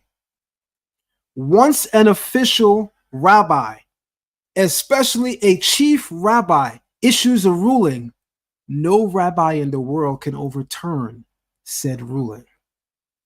There's no rabbi in any denomination that can come and say, oh, we're changing that. It's impossible. Cannot happen. Asika Hadassah, any closing thoughts? I think it's so beautiful, the timing. You know, Hashem truly makes no mistakes in his divine timing. We are in the month of Elul, which, as an acronym, is an allusion to Shir Hashirim, Anila Dodi Vadodi Li. I am my beloved's and my beloved is mine. Or I am for my beloved and my beloved is for me. And this idea that the king is in the field. Elul is the month where it seems Hashem is closest in proximity spiritually to us, and his Shekhinah is in our midst, that we can cleave that much more closely to him. It is a time where we are called to seek him that much more fervently as we approach the judgment of Rosh Hashanah and Yom Kippur. But what's so important is Shir HaShirim, among many things, is an ode to this idea of this perpetual longing for the beloved, this desire to be united and continually reunited. And our path in life, even through the cycles of incarnation, is a constant descending and ascending, a constant separation to reconcile, even in the mysteries of mikvah, as it pertains to women and nidah, the separation from the husband and wife separated for a time to then reunite, especially most potently on mikvah night, to unite that much more intensely in that intimacy. All of this is symbolic of this dynamic between us and Hashem as the beloved. And this constant seeking for reconciliation is so potent in alignment with this halakhic ruling, because truly we have been called and gathered as we have been longing and crying out for Hashem as a people, even without knowing who we were, calling out and crying out to him and seeking him so fervently that now he is drawing us to him. And by affirming our identity, it's that reclamation. It is our reclamation of our traditions, our culture, and our being as his. And so at this time, with us being verified, the so-called African American community now being verified as the Hebrews that we have always been, it is so interesting that as we now take strides to go through processes of so-called conversion and reinitiation and reorientation into what was always ours, this reclamation is that reunification that is symbolized in Shir HaShirim, and how potent and fitting for this alignment to come out during the month of Elul. And one thing I believe Rav Mordecai brought out earlier in the live stream that you all did this week that is so important for us to take note of is it's not a conversion to return back to the ways that are ours. It is, I believe he specified, it is a return to Halacha. So the ritual aspect of conversion through these ceremonies, including circumcision, including mikveh, is not for these processes to be overseen by a people that are not us. I think that's something some of our people are a little wary of, you know, going through circumcision, going through mikvah, going through these ceremonies of reorientation and reacclimation to our halakha is not this idea of being converted to something that is other than us and being viewed by those other than us as an other.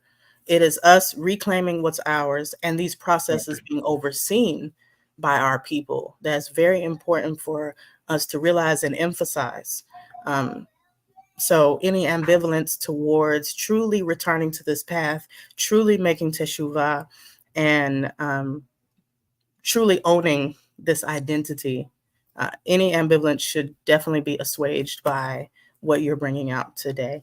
And I am in Shabbat prep, and I have my little ones that I have to tend to, so I will be sliding out. But Torah Rabbi, as always, merci for inviting me to the platform to speak. And again, this is such a powerful,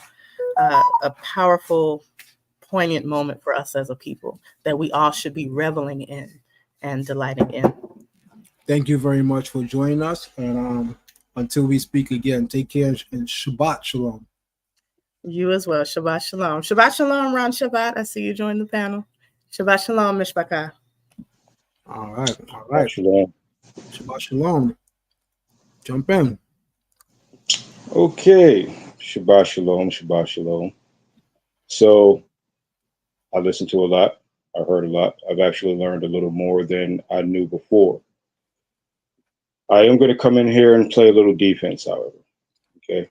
I'm going to give the assumed opposed view that I would imagine would come from a lot of the people who are going to be opposed to this particular situation at hand. Okay. A couple of things I've heard. One, you spoke of a lot of people coming to the Israelite community and they don't last very long. And you said, well, the reason why they don't last very long is because, well, they come in with issues that they can't bring into whatever communities they come into, and that turns them off. And so they go their separate ways. Well, I'm going to say that is a part of it. That is definitely a part of it. But I'm going to speak from personal experience and say there's a little more to it than that. Okay. A lot of people come into this Israelite community, and the first thing that definitely has to be understood is there's a number of different communities to come into. We have three, I'll say the three major communities, and there's really five, but I'll just go with the three most known, right? There is the commandment keepers, Old Testament only. There's the One West, or the Messianic Hebrew Israelites, okay? And then there's since there's not a really particular name for our paradigm, I would have to say the first century Israelites. The reason why I say that only is because in the first century, they were in practice of the oral tradition, Kabbalah, and most or some Israelites were followers of the Messiah, and some were not, okay? But during that period of the first century, you could definitely see these practices in action, okay? So where a lot of people push back on, we'll say, the oral tradition, which is the major theme of this situation. Oral tradition being that in the oral tradition, it's going to speak of why you should reconvert, okay? Why it is necessary for reconversion, even though the first two being the major ones, the commandment keepers, Old Testament only, and the One West or Messianic Hebrew Israelites are opposed to the oral tradition and Kabbalah. Okay, so with the oral tradition comes further explanation and further depth and detail of the Torah and the Tanakh and even the New Testament, okay? The addition to that comes what the rabbis have put forth as new rules, okay? They've put new rules into the situation that aren't specified in the Torah or the Tanakh, okay? And there are debates that happen in the oral tradition that, for myself, is problematic because I don't get a definitive answer on a particular matter, okay? There are many areas where I do get a definitive answer on a particular matter. So when I hear a lot of the Israelites say, well, when they read a particular passage and they say, well, I don't know why we have to do this particular thing, but God said to do it, so I'm doing it. Okay, well, that doesn't sit well for me because I kind of like to know why I'm doing a particular thing. If somebody sends me on a mission, don't get me wrong, I wouldn't, I could be a blind soldier and say, okay, I'm going in, I'm getting this done. But I would kind of like to know the reasoning for this, okay? I would kind of like to know what this is about, if this is the right thing to do or the wrong thing to do. You know what I'm saying? I'm a kind of a person who does like to think for myself, okay? When there are many of matter that come about where the only answer that I get is, well, I don't know why God is telling me to do this. I'm just going to do it. Well, if the oral tradition has that answer, why wouldn't you want to seek that answer out so you can know why the Most High God is telling you to do something that apparently you don't even understand why you're doing it? Okay. What if you're not supposed to be doing that? Don't you at least want to know that? Okay. So the oral tradition has that. And then, like I said, again, it has matters where you have certain things in there that right, wrong, or indifferent, a person like myself is going to be uncomfortable with. Now, that doesn't even say that what is being spoken of is wrong, but I'm still uncomfortable with it. Okay. Now, does that make me throw the whole baby out with the bathwater? No. A lot of people choose to throw the whole baby out with the bathwater because they come across something in the oral tradition that they're uncomfortable with. So they say, you know what? I'm not rocking with this. Okay. I'm not doing that. I'm just saying, hey, there's things in here I don't agree with. And I have a right to that. Okay. Whether that makes me right, wrong, or indifferent, there's things in there I don't agree with. I'm just not going to throw the whole baby out with the bathwater. Really quick, because I don't want to forget what you're saying. So I'm going to inject at this point while I remember some of what you said. And I'm going to start with the last thing you said. So there are things you encountered in the oral tradition that don't sit well with you. So let me ask you this question. Among the things in the oral tradition that don't sit well with you, did you go over those specific things with a teacher in Israel that knows the oral tradition on those particular topics? Negative. Okay, so if I'm new to Islam, as you are new to this way of life, right? If I'm new to Islam and I'm reading the Quran, and there are things in the Quran that I understand, and there are things in the Quran that I may not necessarily have that great of an understanding for. So someone in this paradigm tells me, well, the Hadith comes to clarify many of the Quranic teachings. So, most likely the teaching for it, a proper or higher understanding will be found in the Hadith. If that person is responsible enough, they will tell you, though, that you need to go and speak with an appropriate leader and teacher, preferably an imam, that can help to guide you throughout the reading of that hadith. Because any matter of law, in terms of how to understand, how to adjudicate, and even how to view it, can be complex.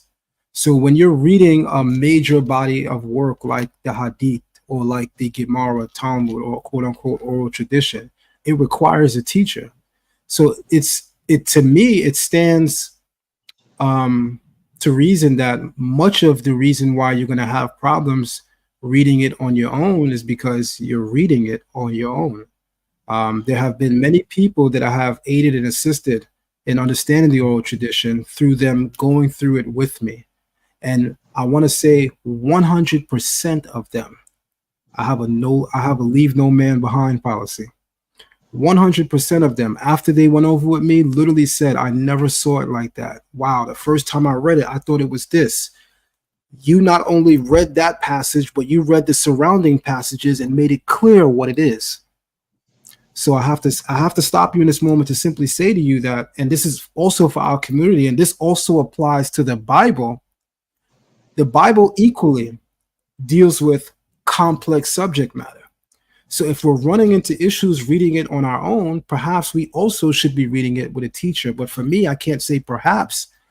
I run a whole academy. Of course, I believe that you need a teacher to receive a proper understanding of it. And I would say the oral tradition is even more complex. So if anything requires a teacher, it is more the oral tradition than it is the physical and literal text, because the oral tradition gets into very complex argumentation based on a very high level of awareness and knowledge.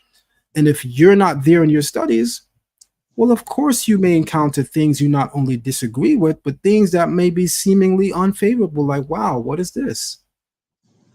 So I wanted to speak to that point.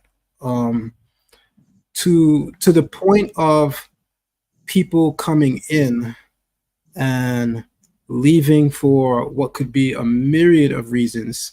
Some of those reasons being that, as you stated, in the Israelite community, there's this threefold structure, right? There's like the Old Testament Israelites, there's like this one West branch of Israelites, and what did you say with the third one again? I want to make sure I'm capturing what you said correctly. First century Israelites, us. First century Israelites, which is us, right? Yeah. So here's what's interesting about that. That's nothing new. Mainstream Judaism has three branches: Orthodox, Conservative, and Reform. And Orthodox Jews think both conservative and Reform Jews are idolaters and they go into hell. And conservative Jews and Reform Jews think the Orthodox guys got it completely wrong. They're just not as extra in seeing that they're going to go to hell as a result of not having this understanding. But trying to point out for you that there are vast differences in those circles. So sometimes I find in the Israelite community, when people come in and see that the way of thinking is not a monolith, it's not one way of thinking, it's not one way of teaching, but there are several different denominations and then three major different branches, that causes people to say, oh my God, like I didn't come here for this. You know, I just came out of this, I just came out of that. But everywhere you could tell me you came out of has a very similar structure of there being multifaceted and multi ways of thinking and looking at a text. And I always chop that up to what I call, anytime a person is reading a text and not properly understanding it, there's always going to be 2, 3, or more opinions, which the word escapes me at the moment, but it'll come to me. But by rule of thumb, any text, if there's the word ambiguity, any written text is subject to ambiguity, right? This right here is the Zohar, right? This is the Zohar. To add complexity to complexity, not only is this the Zohar, this is the Zohar written in Aramaic.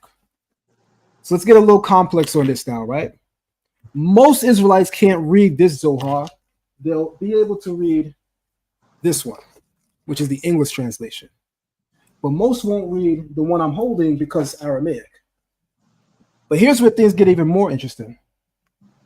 The style of writing of Aramaic for this is far post-Second Temple.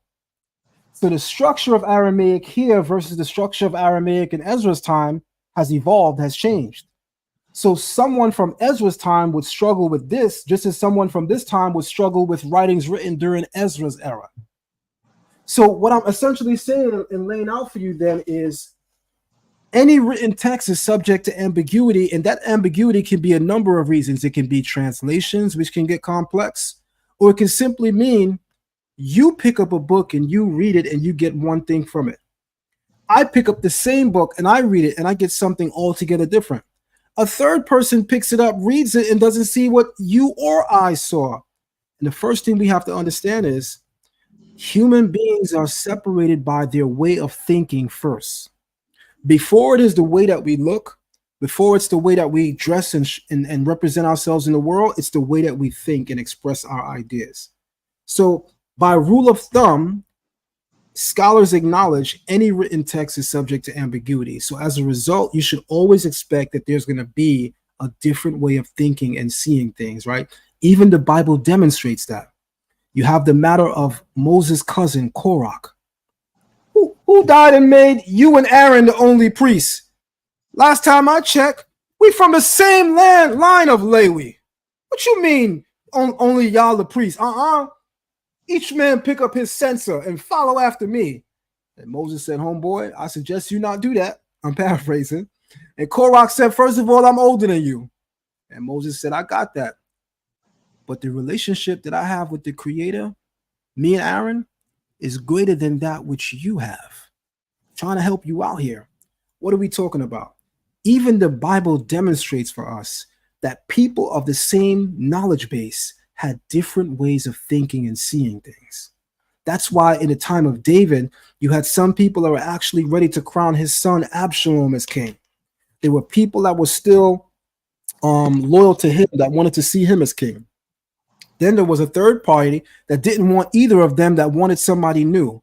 No matter whatever we in, no matter what generation we in, never expect a monolith. Human beings are too complex in our nature and our way of thinking for us to expect that there's always going to be one view. That's a fantastical utopia that will probably never exist. We're always going to have different ways of thinking. We're always going to have different points of view.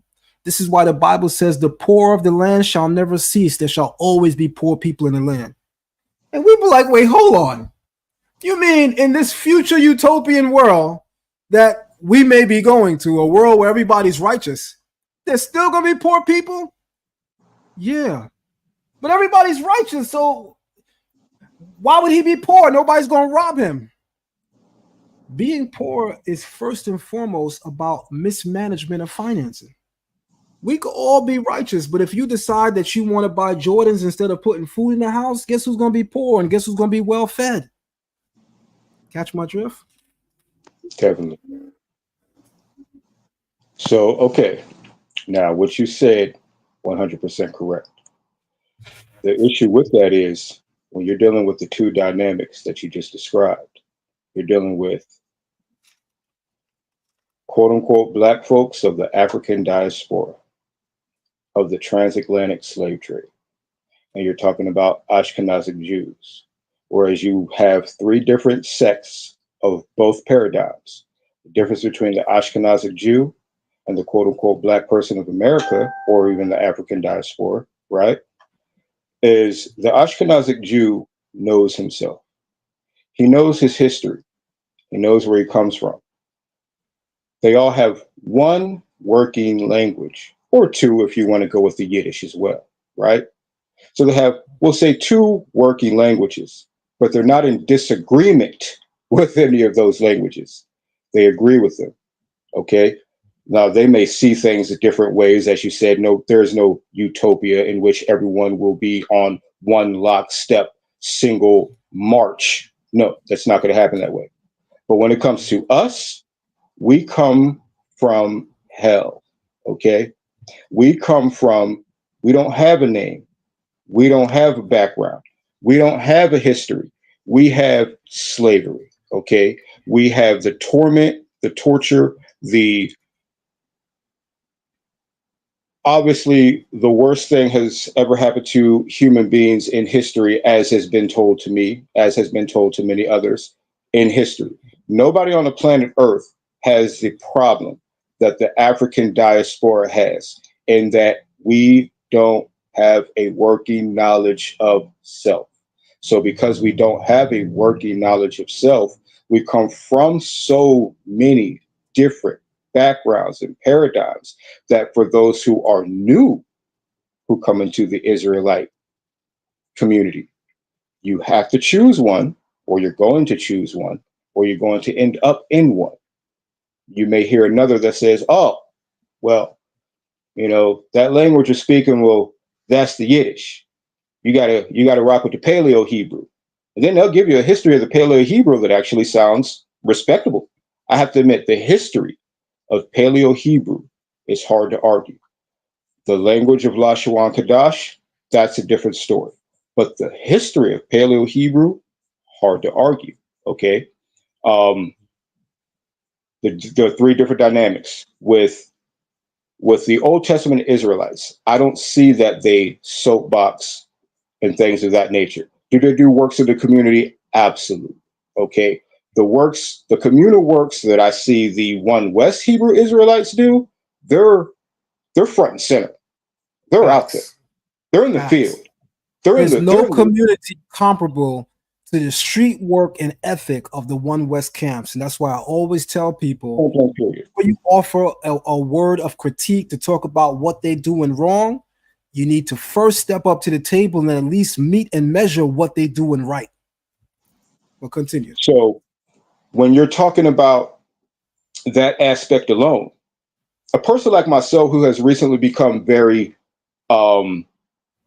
revolutionary minded. Well, the One West Hebrew Israelites, they got that on lock. Okay. Old Testament Hebrew Israelites, again, I'm sorry, I can't physically see their works, even though I know that they have works. The works I see are yourself, or say Mighty Hebrew. You know, I see those brothers, you brothers. Can I ask you something? Because what you're saying right now is so important and remarkable that I think a definition is necessary. Go when ahead, you please. say the Old Testament community doesn't have the works, but among the people that you do see and have works, you mentioned, because you know we came from the Old and Mighty Hebrew still in the Old, you mentioned me, you said I have work. You said Mighty Hebrew has work. So just for clarity, what's work? It sounds, you know, like a stupid question. I apologize to you or anyone else if it sounds like a stupid question, but just so that the people are clear on what you're saying, what do you mean by works?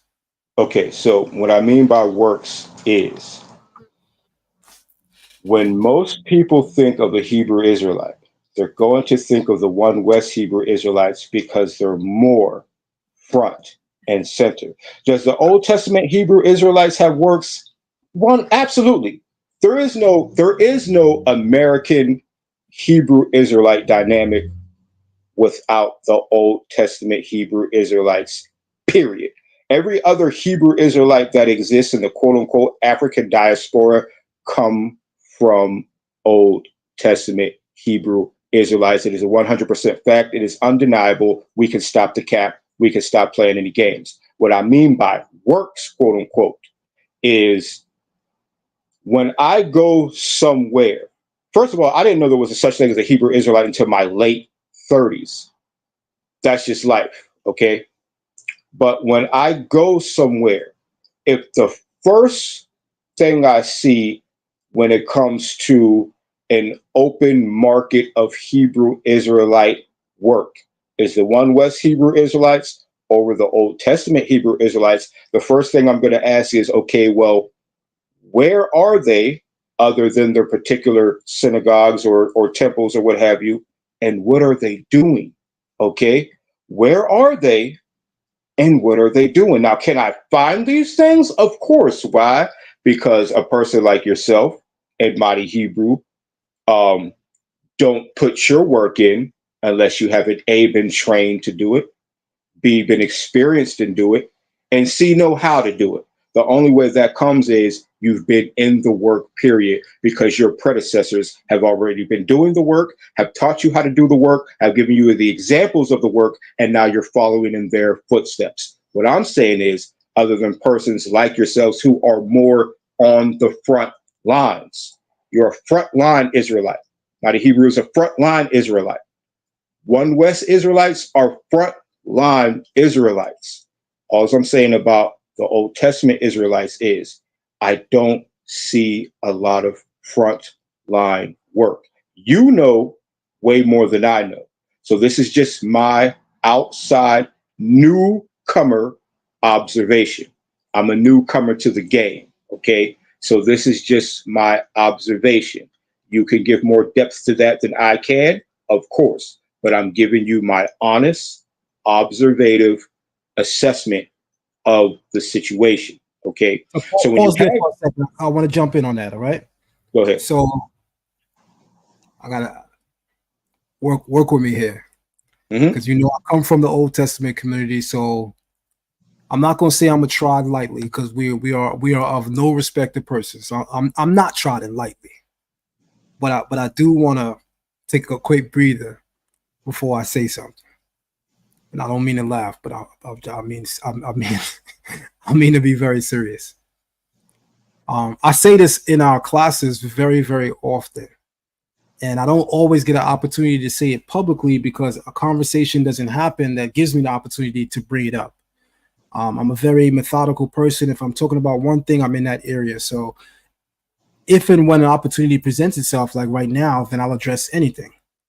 So, I mean, you got to be Ray Charles to not see that the One West camps have more work in this community than anybody else. When people come to acknowledgement that they are Israelites, it is by far in majority due to the work of the One West camps.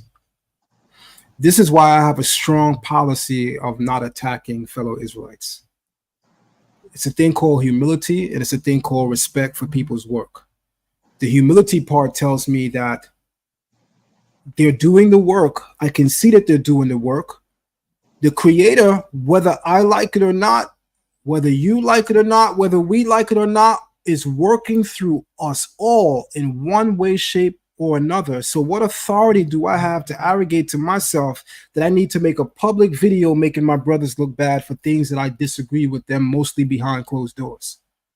So why would I want to demean the works of my brothers that is gaining great traction and showing much success because of tedious differences, when I could actually sit back and watch, point out to their leadership what I believe said problems are, without ever having to acknowledge it publicly so as to make the whole community look crazy?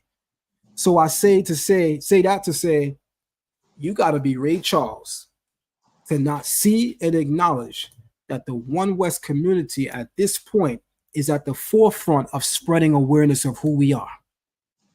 Now, we could debate about the quality of it, and we could debate about, you know, I'm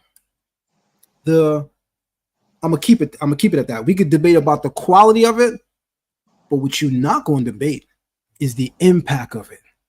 They got us all beat, myself included.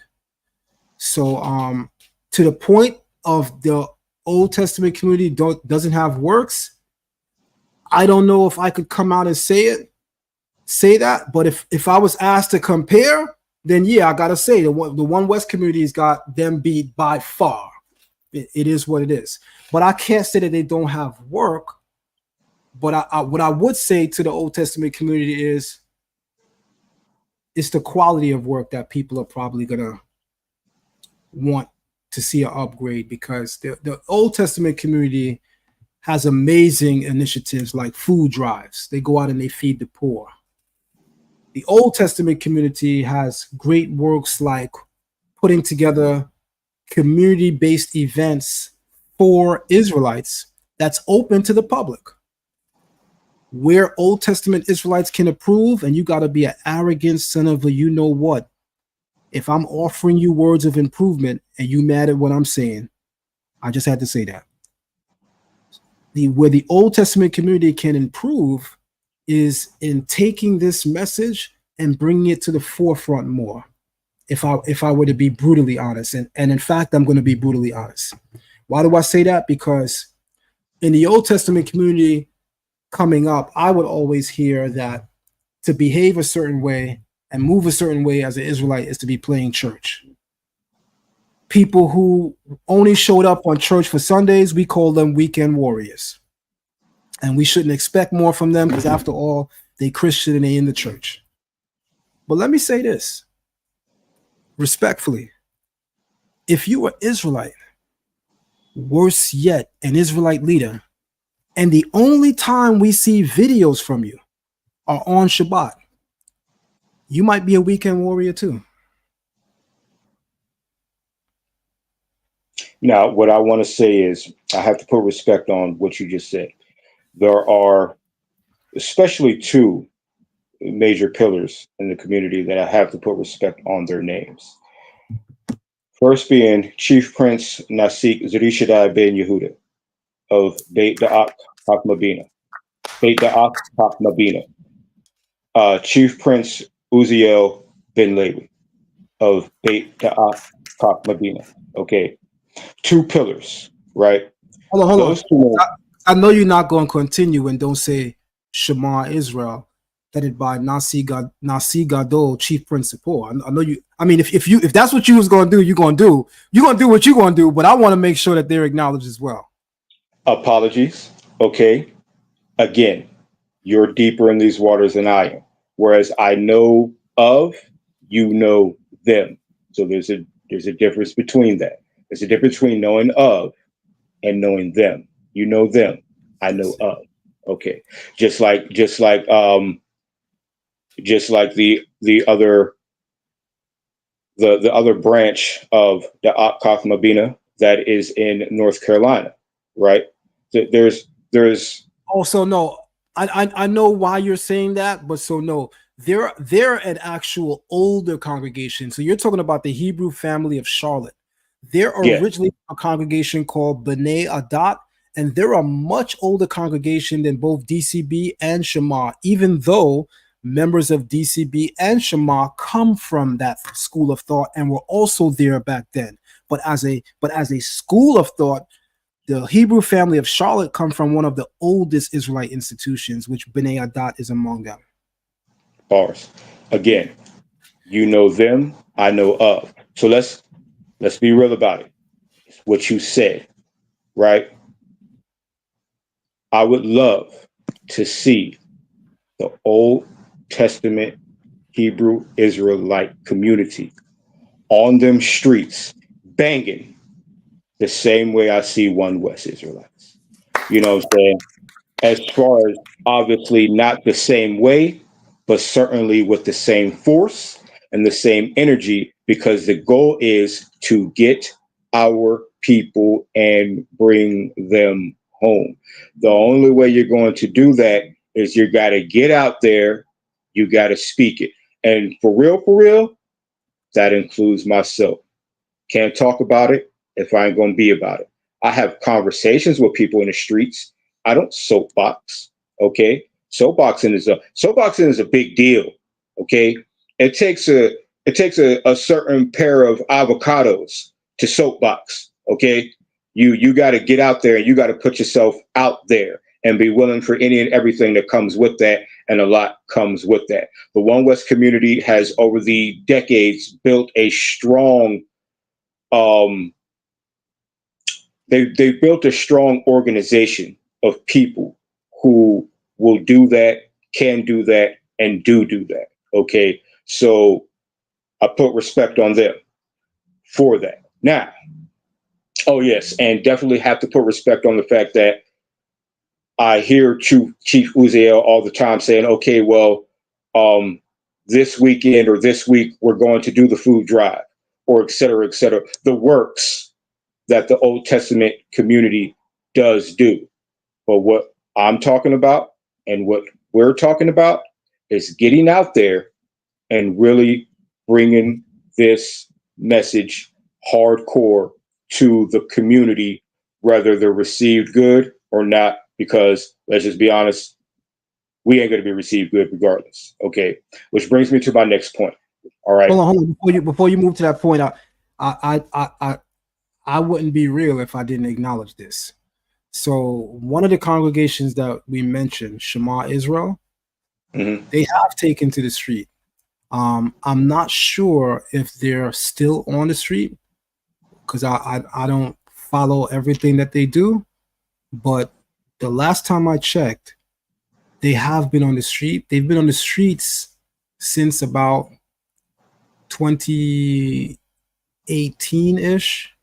2018 circa. I could be wrong or off by a year, maybe 2017, but certainly within the last 2025, within the last almost 7 to 8 years, they have been on the street. I haven't seen any updated videos, because usually when they take to the streets, they'll have a cameraman and they'll show that they're on. So if everybody goes to Shema Israel, I'm also going to plug them. I have a lot of respect for them. For those of you who may not know, this is the congregation that gave birth to Avdiel Ben Levi, what some people know later as Zion Lex. I come from another congregation initially, but I was only there about a year. That congregation is Beth Ab Shalom. But within a year of being at Beth Ab Shalom, I transitioned my learning into a place called Shema Israel, and that's where I transformed into what most of you guys know me mostly for today, except that my knowledge of the oral tradition came from outside learning and outside teachers. My knowledge of the oral tradition didn't come from any community in the Israelite community that I'm associated with, But I will still say that there are some teachers that planted the seed in my mind, such as may his memory be blessed, Chief of Chief Naphtali, and Crown Prince Zarishadai, who's still here.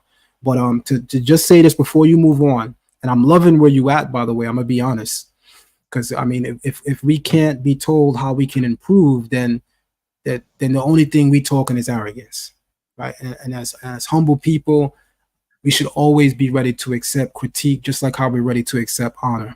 In fact, a wise man once said, "Run in the direction of critique, and run away from the direction of honor." So they certainly take to the streets. I just don't know if they're still doing it in this moment, but I know if you go on their channel, Shema Israel HIC2, and you go down, you're going to see them on the streets. And that's the only Old Testament group that I've ever seen on the streets. Now, here's what I'm going to tell you, a privilege that you and many others like yourself have, that myself and many others like myself don't. You come from New York, bro. Come from the Mecca, bro. You come from New York, USA. I live in Pittsburgh, Pennsylvania. Love my city, by the way. But you know, my city is smaller than Brooklyn. So where the black and yellow? What happened now? You come from Pittsburgh with a black and yellow. Oh, yeah. I mean, shoot, you can look at me. I'm black and yellow. So that helps with that. You know what I'm saying? So my city is smaller than Brooklyn, bro. And you got 4 more boroughs to work with. Okay? I'm already done. I'm Pittsburgh and done. You got Brooklyn. Not even, you really is black and yellow. I'm looking at you now. Yeah, definitely. You know what I'm saying? So you got Brooklyn and 4 more boroughs to work with.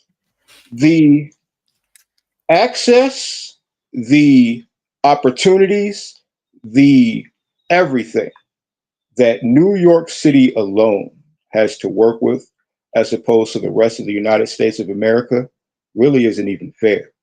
So whereas you can have these experiences and see these works and know these things are happening in New York, I have yet, and in 4 years of being an Israelite, I have yet to even know where an Israelite congregation even is in my city.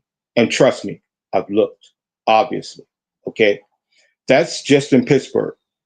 I don't know about the rest of the US, which has smaller towns, smaller communities, et cetera, where, as you already know, when it comes to African Americans, the 2 working Abrahamic faiths are Christianity and Islam. Israel is new to me and very much new to a lot of people. Whereas in New York, this been going on.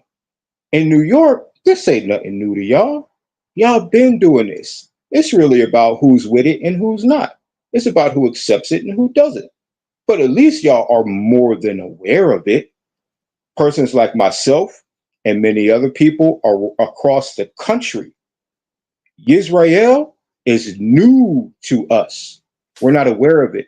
We don't know about it. We don't have teachers. We don't have congregations. We don't have soapboxers. We don't have people bringing this information to us because they don't even have it.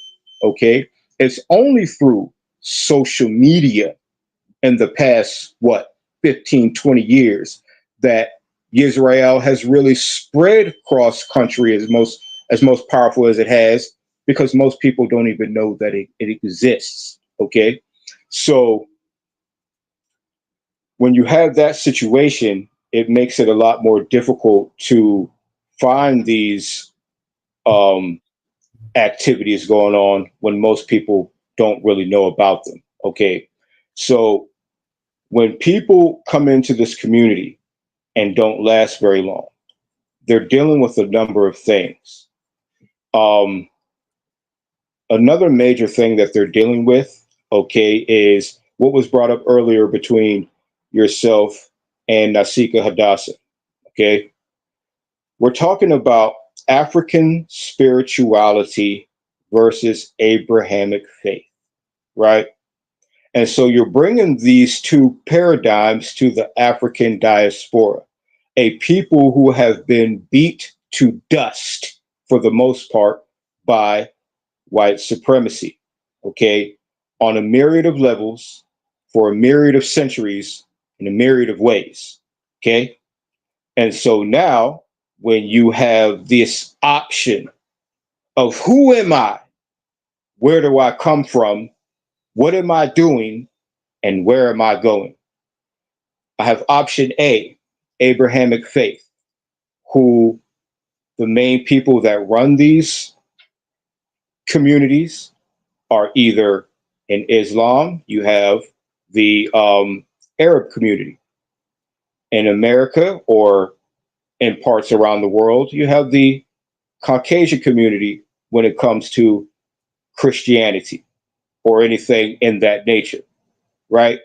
And then you have us, these African diasporic Black people, who are piggybacking on either of the two. We're picking one of the two of these. We're either going with Islam or we're going with Christianity. Now, as you already said before, both Islam and Christianity have a very diverse aspect of, worship. Okay, Catholic, Protestant, et cetera, et cetera. We can go on and on.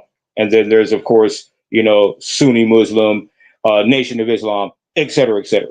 We can go on and on. Okay, so, and now, as I said before, now you have Israel, which has its differences. Some are going to flock more to the one West. It feels more, I'm gonna keep it all the way a buck. It feels more hood, first and foremost. It feels more hood, and feels like they're giving a stronger push to change, a stronger push to Black power. Just call it what it is, right? And then there's, the Old Testament Israelites, and then every other branch that follows from them. Okay, right? But basically, when we're talking about Israel, talking about Judaism, and who runs Judaism, as we know, Ashkenazic Jews. So what they're saying is, well, we're just piggybacking off of them. And then you have African spirituality, which speaks more to the quote unquote soul of the Black man and or woman. Okay. Just a moment. Because it's YouTube, I want to say, be careful what I say. The views and ideas of everyone that speaks on Zion Lex TV is not necessarily the views and ideas of Zion Lex TV. This is a disclaimer. So if there are any tropes that may be conceived as tropes that may be mentioned or said, we want everyone to know and acknowledge, especially the members at YouTube, that the views and ideas said and spoken at Zion Lex TV are not representative of all of the views of Zion Lex TV. This is a free speech platform where people are able to speak unless YouTube corrects and tells people what they need to say. And then, of course, we make our moves to another platform. I have to say, you said that perfectly. I'm going to have to learn that. So when I speak my thoughts, I know what to say first and foremost before I speak those thoughts. So I'll be honest, myself, okay? When I came in learning about Yisrael, before I even knew that I was learning about Yisrael, and this is a period of maybe 14 to 16 months, I came across Dr. Yosef ben Yochanan, okay? When I came across him, he said that, hey, the 10 Commandments come out of Egypt. I'm like, what? What are you talking about? Now, keep in mind, I'm in my late 30s, okay? I have been of the Christian mindset, not so much the Christian practice my whole life. During my adult years, I wasn't an active Christian, but literally 1 year out of my adult years. My Christianity came from where most people's Christianity comes from, your childhood, where your parents, mainly either your mother or your grandma, drag you to church 8 days a week, 4 times on Sunday. Okay, so that's where most people get their Christian doctrine from. Some people take it into their adulthood, some people don't. Okay, so here it is. I'm hearing this man tell me, okay, The 10 Commandments come out of Egypt.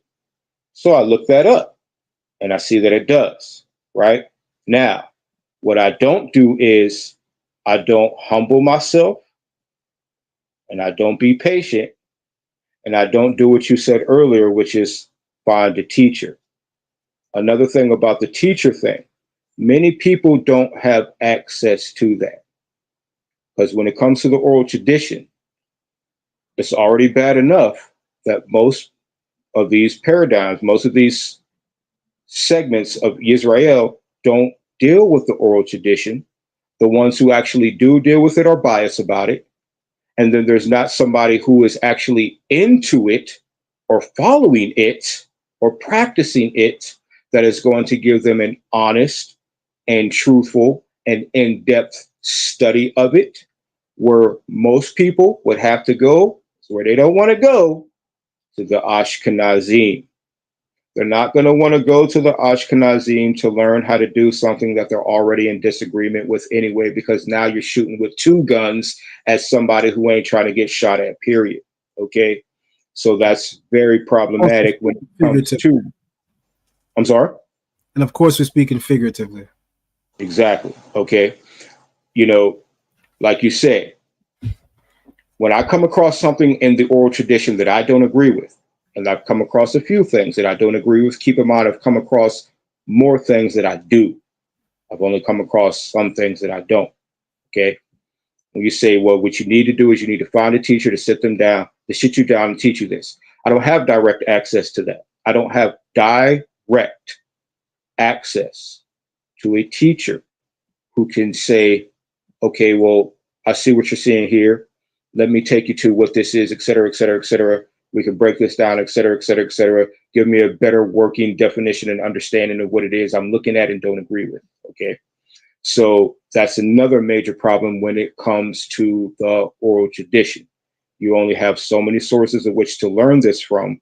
And either you don't have a direct source, is what you're talking about, or you have to go to the source where most people in our world don't want to go to, which is the Ashkenazim.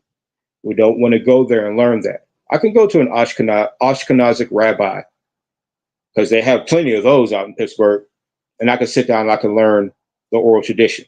I'm going to keep it a buck. I don't want to. Is that bias on my part? Is that ignorant on my part? Is that foolish on my part? Yes. But I'm being honest with you. I don't want to do it. Okay. So I promise you, I'm not the only one who's thinking that way. Okay. So back to my earlier point, when it comes to our people and why we don't stick around very long, when you give them the two options of African spirituality and Abrahamic faith, as I said, I jumped off the boat for quite some time. And I actually started going with African spirituality.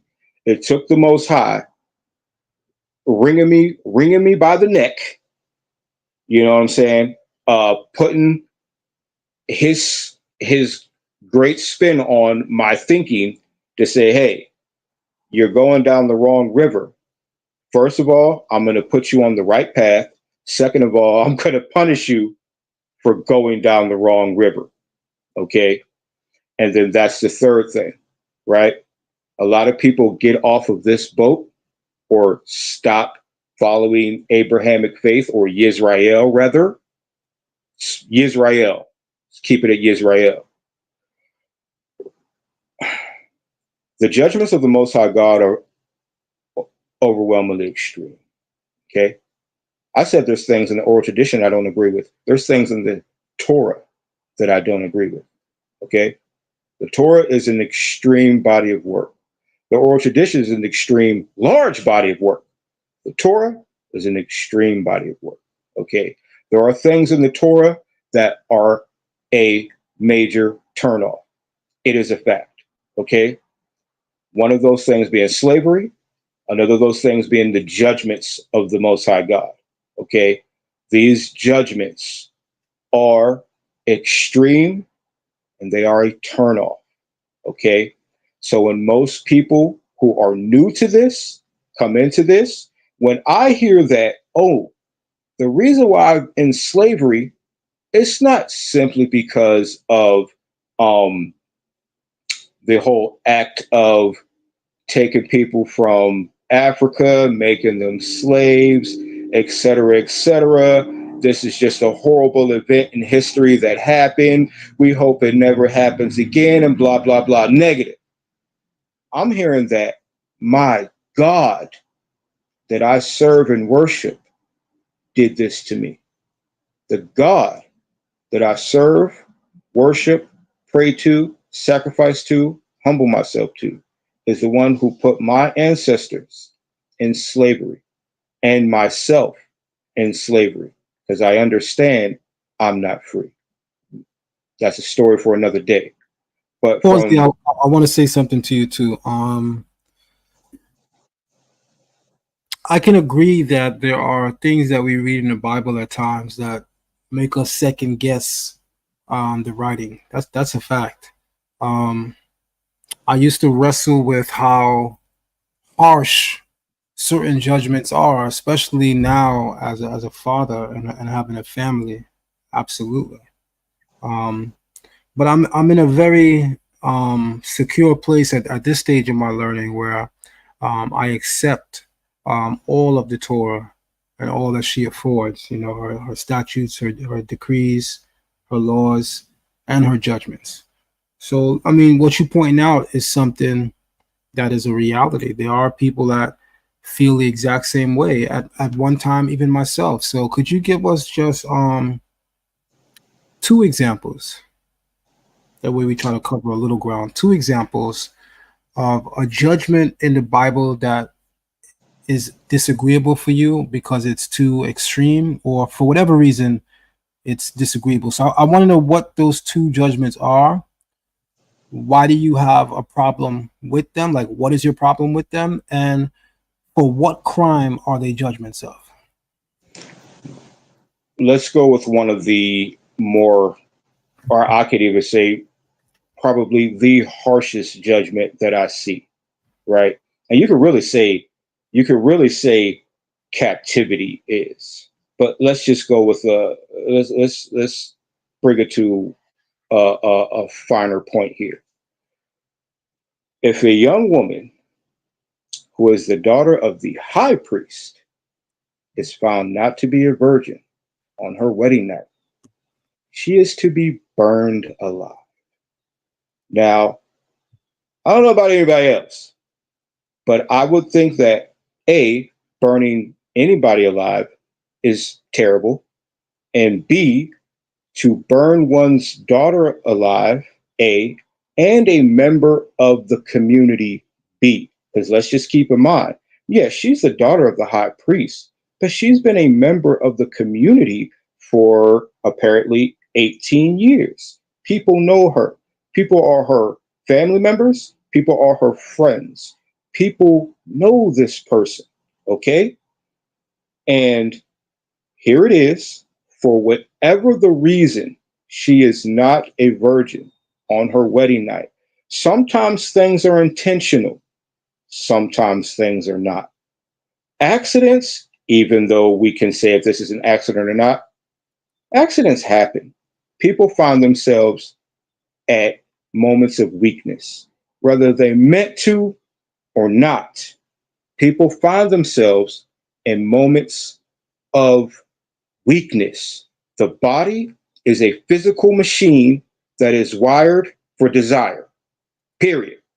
The body is a physical machine that is wired for desire. It takes a great amount of strength and humility to deny ourselves the things that we long for the most on a daily basis. That's whether you are a quote unquote religious person or not. It takes a great amount of humility and strength to deny ourselves the things we desire on a daily basis. I think Sean Combs might be a good example of that. Maybe. Okay. So anyway, when one's daughter is high priest now, is found not to be a virgin on her wedding night, she gets burned alive. That's a pretty serious thing. So now not only does the high priest, who this is his daughter, have to watch his daughter be burned alive, so does the rest of the community, who have an attachment to this young woman in some way, shape, form, and fashion.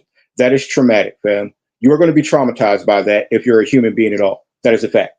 Second thing, stoning people to death. Okay? There's a myriad of reasons why you could stone somebody to death. Again, not being a virgin on one's wedding night, just being the woman. And it doesn't have to be the high priest. It could be anybody. If this woman is found not to be a virgin on her wedding night, and she cannot, and her parents cannot prove that this is not the case, she gets stoned to death on the door front of her father's house. So now say this is my little girl. Every time I go in and out of my house for the rest of my life, I always have to step over the threshold where my baby girl got stoned to death in front of my crib, fam. Okay? Trauma. That's just two. And we can go with captivity as another one. But you wanted two, that's two. Thank you. So the first one that you stated was the daughter of a high priest who was burned alive for not being a virgin on her wedding night. For not being, and what was the second one?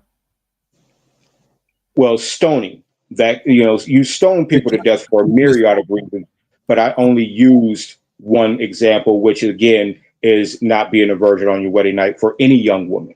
Okay. Pun intended, but I'm gonna use one stone to kill two birds. Pun intended, since we're talking about stones. If the daughter of a high priest is found not to be a virgin on the night of her marriage, she shall be stoned to death with stones. In any religious-based society that has judgments for the community based on its religious ideas, they tend to be very, very strict. And ironically, many of those societies don't have the levels of crime that we do. So for instance, some of the safest places to be in the world are some of the places that have very, very high religious authority in place. Because when a lot of people think of what can happen to me if I do this thing, that thought leaves their mind immediately. I always give this example in class. I used to be I still am an avid follower of many of the speeches and lectures of the Honorable Minister Louis Farrakhan. In fact, I wore this shirt today. Well, we're going to leave that alone. But what I'm going to say now is in the 90s, the early 90s, when I used to watch his lectures, his speeches on VHS, there was one particular speech that really impressed me more than the others. And it was where he said he had visited Saudi Arabia. He was given an invitation to visit Saudi Arabia. And the day that he came, they invited him to a stadium. And, coming from America and Farrakhan, New York City, you think of a stadium, you think of a sporting event. He get there, he don't know what the event is for. But at some point, he realized somebody about to die today because they had invited him for what is a public beheading. Saudi Arabia is one of those countries that still have public capital punishment where people could actually see. So like in America, if somebody goes to the electrocution, which I'm not even sure that they still do that here in America, but there still is a death penalty in America. I'm not sure what the judgment is, though, the way in which they help people to leave. But years ago, you could actually watch somebody being electrocuted to death or somebody getting an injection, lethal injection, et cetera, et cetera. But they would do it, privately for a few people, the family of the victim, and then like reporters and other witnesses. Saudi Arabia does it public in a whole stadium. And Farrakhan said, in a very amazing way of illustrating this, he said, a big burly black man with a scimitar sword. That's that thick Arabic, sword with the curve on the top. The sassy men probably like that language.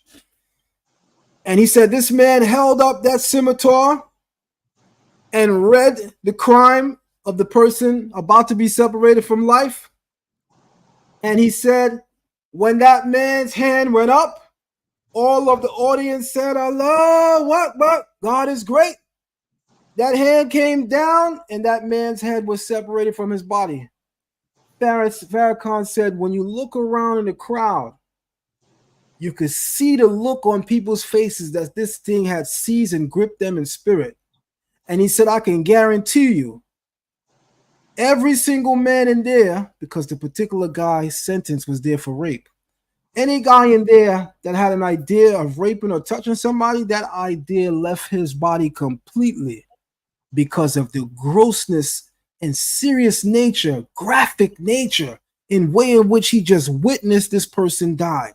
So that stiff penalties that can be administered in a way that is, I don't want to say so much grotesque as much as I want to say placing fear on your heart, can be so impactful that it could be a huge deterrent towards somebody committing said crime.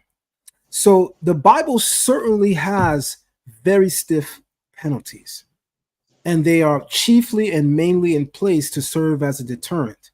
Statistically, most religious societies that judge their people based on the actual law don't have the level of crime that other countries do. So America is very lenient. You could shoot up a whole school.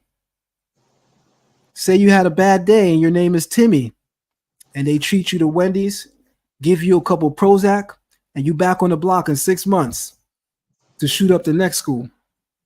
Try that in Saudi Arabia. Not only will you probably never see the light of day again, but anybody thinking of going into a school and doing what you just did, they're going to know that that's not the thing to do. So while I'm saying that to you, I want to show you this screen. It's from the oral tradition. It's the Mishnah, Makot 7a through 7b. Preventing a violent court. In Maseket Sanhedrin and Maseket Makot, we have been learning about the various punishments meted out by the Beit Din. In point of fact, how often was capital punishment carried out by the Jewish court system, of course, of old? According to the Mishnah on today's daf, which is the daily Mishnah, if the Sanhedrin killed a single individual just once in 7 years, it was considered to be a destructive or violent Beit Din. Rabbi Elazar says that if this is true, if the court kills someone even every 70 years. What are they saying? It is considered in the oral tradition that if just one person is put to death in 7 years, the Beit Din is considered a murderous Beit Din. Another rabbi said, no, if one person is put to death by the Beit Din in 70 years, it is considered a murderous Beit Din. What are they saying? Judgments as meted out in the Torah very rarely ever needed to be handed out to a person. Why? Because the judgment itself was so fearful that it stood as a deterrent for people committing that crime. So in biblical times, in the days of the temple, it was a saying among the people, if one man is put to death in 7 years, the Beit Din, the ruling body, the judicial body, can be considered a murderous judicial body, meaning that they must be poorly inspired and influenced that this thing was even allowed to happen, the crime itself. Because the punishment is so egregious, it's a strong deterrent against crime. When you look in the Bible and you see instances of a person being stoned, I guarantee you, you can't use your two hands to count how many people the Bible says were stoned. You could try it. You can't use your two hands. Now, I want you to think about this. The history of the Bible covers almost 3 millennia, and you can't even use your two hands to show each time in the Bible how many people were stoned. So yeah, it's harsh. Yeah, it's tough. But if one person got to die miserably so that 100,000 people don't commit the same crime, it's worth it. So and I'm really trying to hurry because I see somebody else wants to come in. Okay. And, you know, these conversations here could extend for great lengths of time. When you're talking about the Tanakh, you got me on the Torah. Don't see many people being stoned. See a lot of people dying, not being stoned though. Okay. When you're talking about the Tanakh, when we're talking about from Judges on up, it ain't being recorded how many people are getting stoned. But when you're talking about a people who repetitively, we're talking about through Judges, all throughout time until the destruction of the second temple, bringing us to this beautiful world we're in today. You're talking about a people who, even though they had these capital punishments, were persistently and continuously sinning over and over and over and over and over and over and over again, to where not one but two temples had to be destroyed. For those who believe that the Messiah had to come. The tribes were split 10-2. Okay. We're talking about a myriad of, 4 captivities that happened. We're talking about a myriad of punishments that came down on a people, which is why Christianity puts no respect on us, because they say, well, you guys just couldn't get it right. So now we took over, right? That's what they say. You guys just couldn't get it right. So it's ours now. We took over. Okay. It's all about the Gentiles now, because the Jews failed, because y'all just couldn't get it right.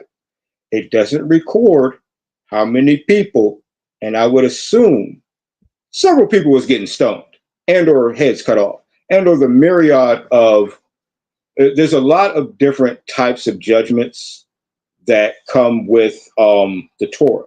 The Torah has many different judgments. I mean, you're getting stoned or even whipped. Like that one throws me off, right? Why? Because slavery throws everybody off. When you take the Torah and you equate it to, wow, these are a lot of things that we have gone through in slavery. You think I want you to speak, strongly as you are. Continue to speak strongly as you are, because I'm going to try to meet you at equal footing. Okay. Do you think it is demeaning for a grown adult to be whipped? Yes. Okay. So let me ask you a question. If right now in this country, a group of politicians, senators, began to pass and legislate law that said for various laws being committed, from now on, no jail time, but public whippings for said crimes. Let me be very poignant when I ask you to be honest with us. Mm-hmm. How many people do you honestly think would be willing to subject themselves to a public whipping versus doing a month or a year in jail? Be honest. Very, very few. Very, very few. Would you agree that most men, but let's say because we're black, especially black men, would find that extremely demeaning, and as a result would make sure to the best of their ability that they're not put in a situation for somebody to embarrass them like that? Be honest. You talking about embarrassing. I'm more worried about what that whip gonna be doing in my back. You feel what I'm saying? So let me ask you this now. The embarrassment part comes into play. Hold on one moment. I want you to think about something, right? So I think most people will agree that if they started saying all this drug dealing that's happening, that's tearing up the black community, and even some of the shooting that's not fatal, that's non-fatal, because if you shoot and kill somebody, murder, then you deserve to get whatever the system imposes upon you. The Torah says death. But non-lethal shootings, they start saying you're going to be publicly whipped. I think me and you and several people here know and understand well, a lot of people are going to be thinking 2 and 3 times before they do certain things. In New York City right now, children are subway surfing and they losing their head left and right. I mean that literally, not figuratively. They losing their head left and right from subway surfing. Why? Because the majority of them that don't die from it, when they get caught, they get community service. No jail time. You think they'd be doing that if they get whipped for that? So I'm trying to tell you that although I agree with you about the harshness of various judgments in the Bible being something that I deeply wrestle with, I want to still be honest with you in telling you that when you look at the track record of most countries that have very, very stiff penalties for various crimes that are committed, you typically find in those countries that those specific crimes are much lower there than they are in the US, because the US imposes lenient judgment towards the same crimes. Way more of them happen here because outside countries are way more strict and stern when it comes to the judgment of said crimes, way less there. I got to tell you right now, once again, even though as a human being, you wrestle with the nature of the reality of something that egregious, I'm going to tell you again right now, and I mean it with all my being, every fiber in my body. If one person has to go through something, right, egregious as a judgment for something they did wrong, especially the taking of life, then guess what? That is necessary if and when it becomes as a strong deterrent to prevent other people from doing the same thing. You know, right now in New York City, and it's been this way for a long time, you're going to get more time in New York City for selling crack cocaine than you would for shooting and murdering your brother. That's a fact. I'm not sure if it's the same where you live, but I could tell you right now, in New York City, if you get caught with crack cocaine, you're going to get more time for shooting somebody, whether it be lethal or non-lethal, very often. You know how many people in New York, and I can only speak for where I live, shoot and murder somebody. It's their first offense. And they home in 4 or 5 years. Get caught with a key of that yayo and have the judge tell you 10 years in New York, you'd be happy because they give you football numbers for a kilo of that yayo in New York. 10 years is a joke in New York. They give you football numbers. It's 25 to life damn near. But go ahead and shoot your brother. Shoot another black man. They don't give a hell about that. So the judgment is much more lenient. So I can join in with you as a human being first. Forget as a spiritual person, forget as a religious person, forget as an Israelite, as a human being first, and say that, yes, the death penalty judgments in the Bible, they're very scary. But they're also the reason why in the oral tradition it says, if one person was killed in 70 years, it was considered that the Beit Din, the judicial body, was murderous because most people wasn't committing them types of crimes. Because the judgment was so stiff, people already knew, I might do this, I might do that, but the judgment for that is this, so I'm not doing that. So while I agree with you that, damn, if it happens to you and it's your child or your brother, your sister, or you, yeah, you're going to be like, wow. But at a certain point, right, diplomacy kicks in thinking. And what I mean by diplomacy and thinking is this. When something happens to your family member, you're always going to be biased. So let's say the president of the United States, and not let's say because it literally happened, has a druggy son. Sounds familiar? And that son might be deserving like real time, but because it's his son, it gets swept under the rug. But other people's children got to do football numbers. But it's okay because it's your son. So here's what's crazy. The same punishments that we'll look at in the Bible and we be like, damn, that's egregious, that's tough. Oh, I wouldn't want that to happen to me and my loved ones. Let somebody rape someone close to you. You're going to be looking for them Bible judgments for that person.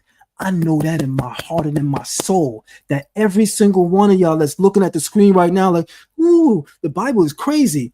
Let somebody rape your daughter. You're going to want the Bible judgment over this system's judgment.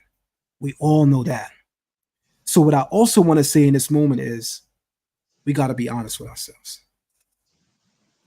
I'm going to go ahead and second that motion, because when I hear these arguments on the other platforms where they definitely come up, okay, and these arguments about these judgments are spoken of and what have you, that is always my thought, that if these particular things happen to either you or your loved ones, whatever your level of judgment is going to be, and I certainly doubt it's going to be a slap on the wrist, you putting in that work if you built like that. If you built like that and you could get away with it, you putting in that work. Some people don't even care about getting away with it or not. If they built like that, they putting that work in based on, as you said, whatever that work needs to be put in on, you know, was caused. Whatever caused that reaction, that's coming down the pipe, period. Okay. So, and that's if you built like that. Not everybody is, but for those who are, whether you get caught or not, right? People putting in that type of work based on what you did to either me or my loved one. And that's just a fact. So yes, I agree with that wholeheartedly when it comes to, you know, biblical judgments. But I do know for a fact that these are reasons why people are quote unquote turned off. Okay. So I don't mean to stop you, but I have to stop you because we have Rob Zafone that joined on. Right. I literally should have been gone an hour ago, but I stayed on because I had you waiting behind scenes so long. So I said to myself, you know what? You was behind scenes so long, I got to give you the same time that I gave our sister that joined. I don't want to be impartial to you. So, and that's what I did. But now we have Rob Zafone, and I literally don't have more than 5 minutes, unfortunately. So I want him to join on and share what he want to share.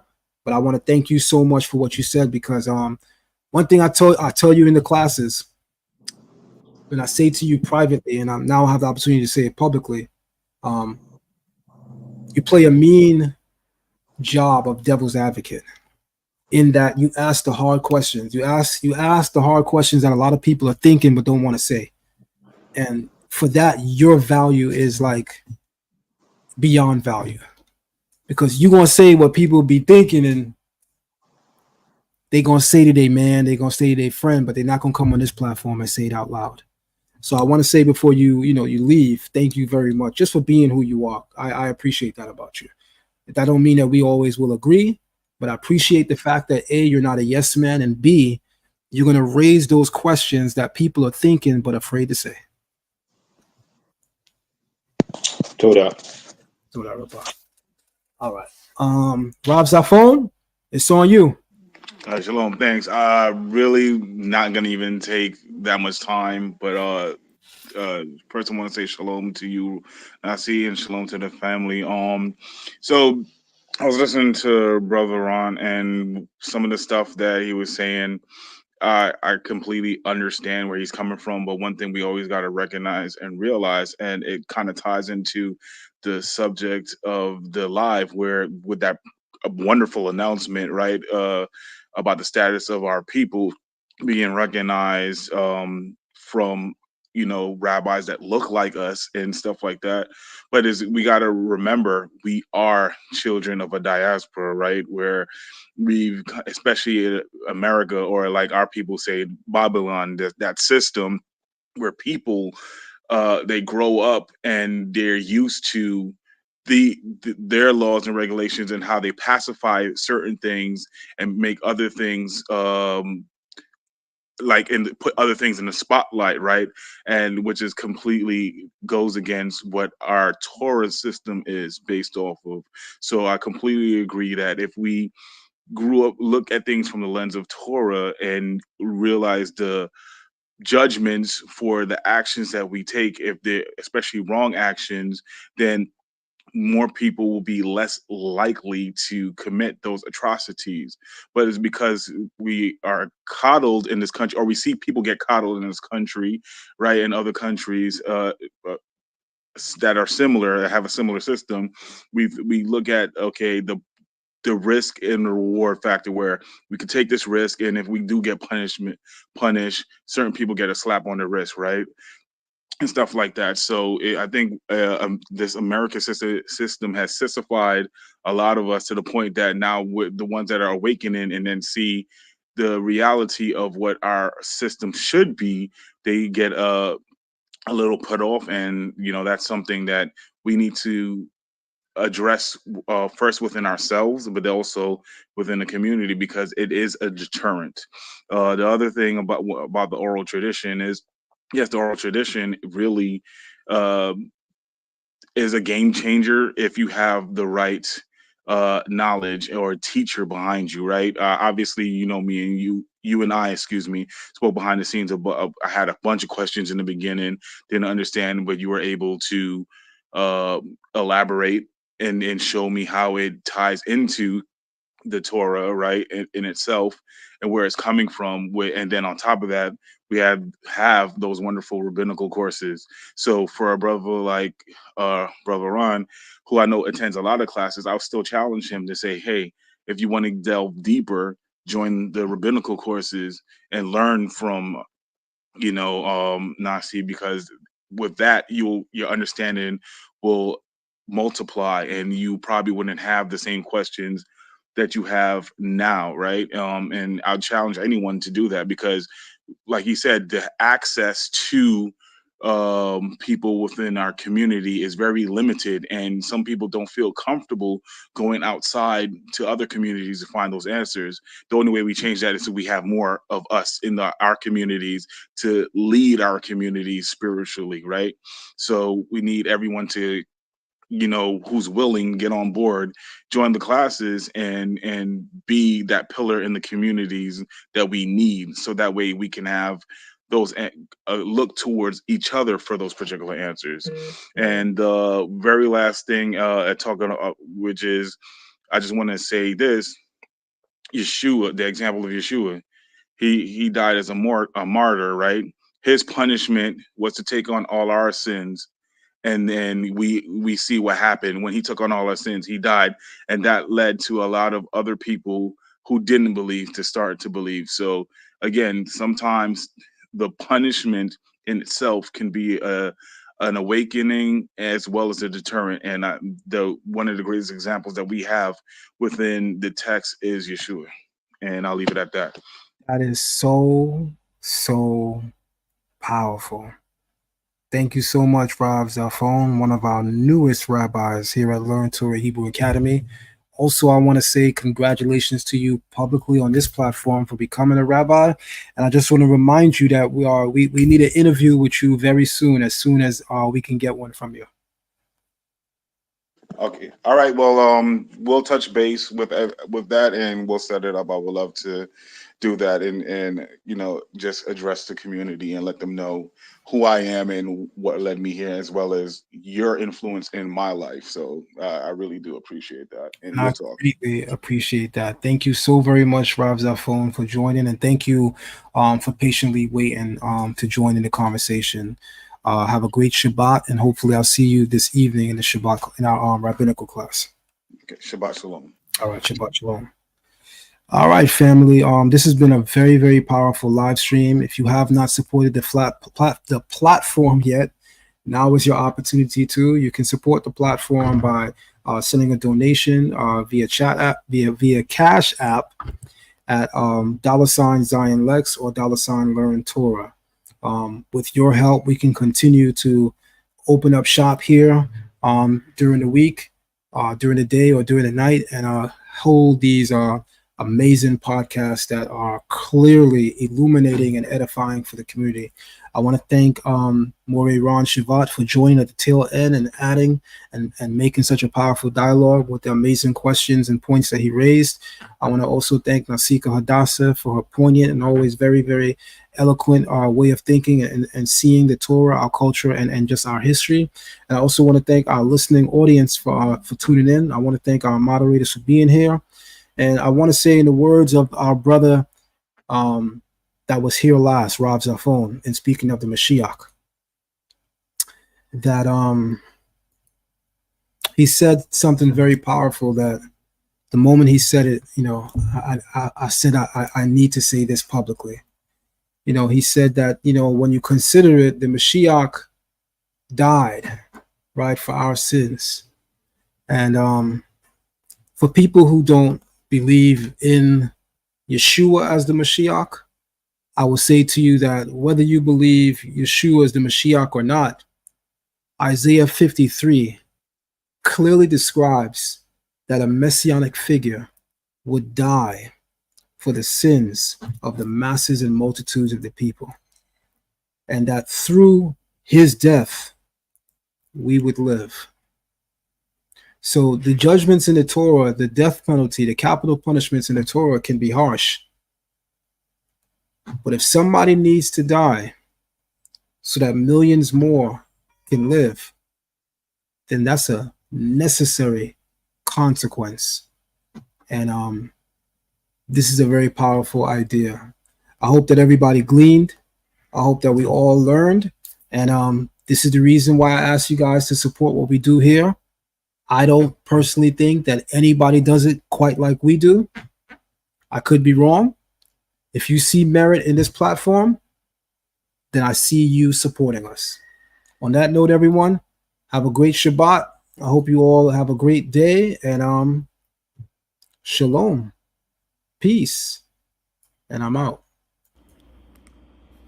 All right. It's your brother Zion Lex. Sign up for our online academy, which is Learn Torah Hebrew Academy at patreon.com/Learn Torah.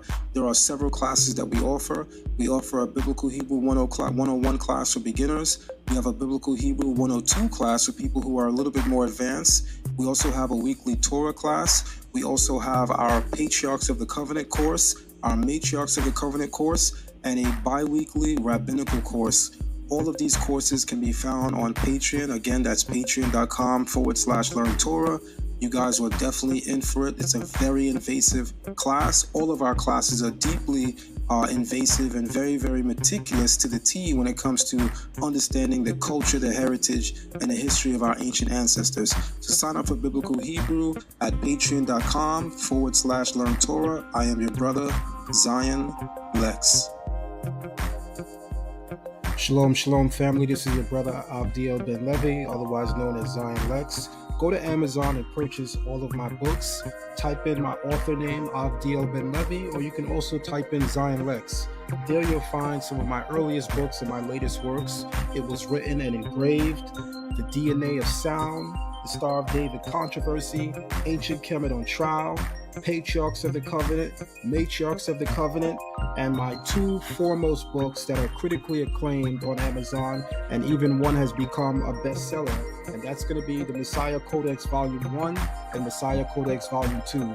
So go to Amazon.com today, type in my name, Abdiel Ben Levi, otherwise known as Zion Lex, and there you can purchase all of my books. Peace and shalom, family.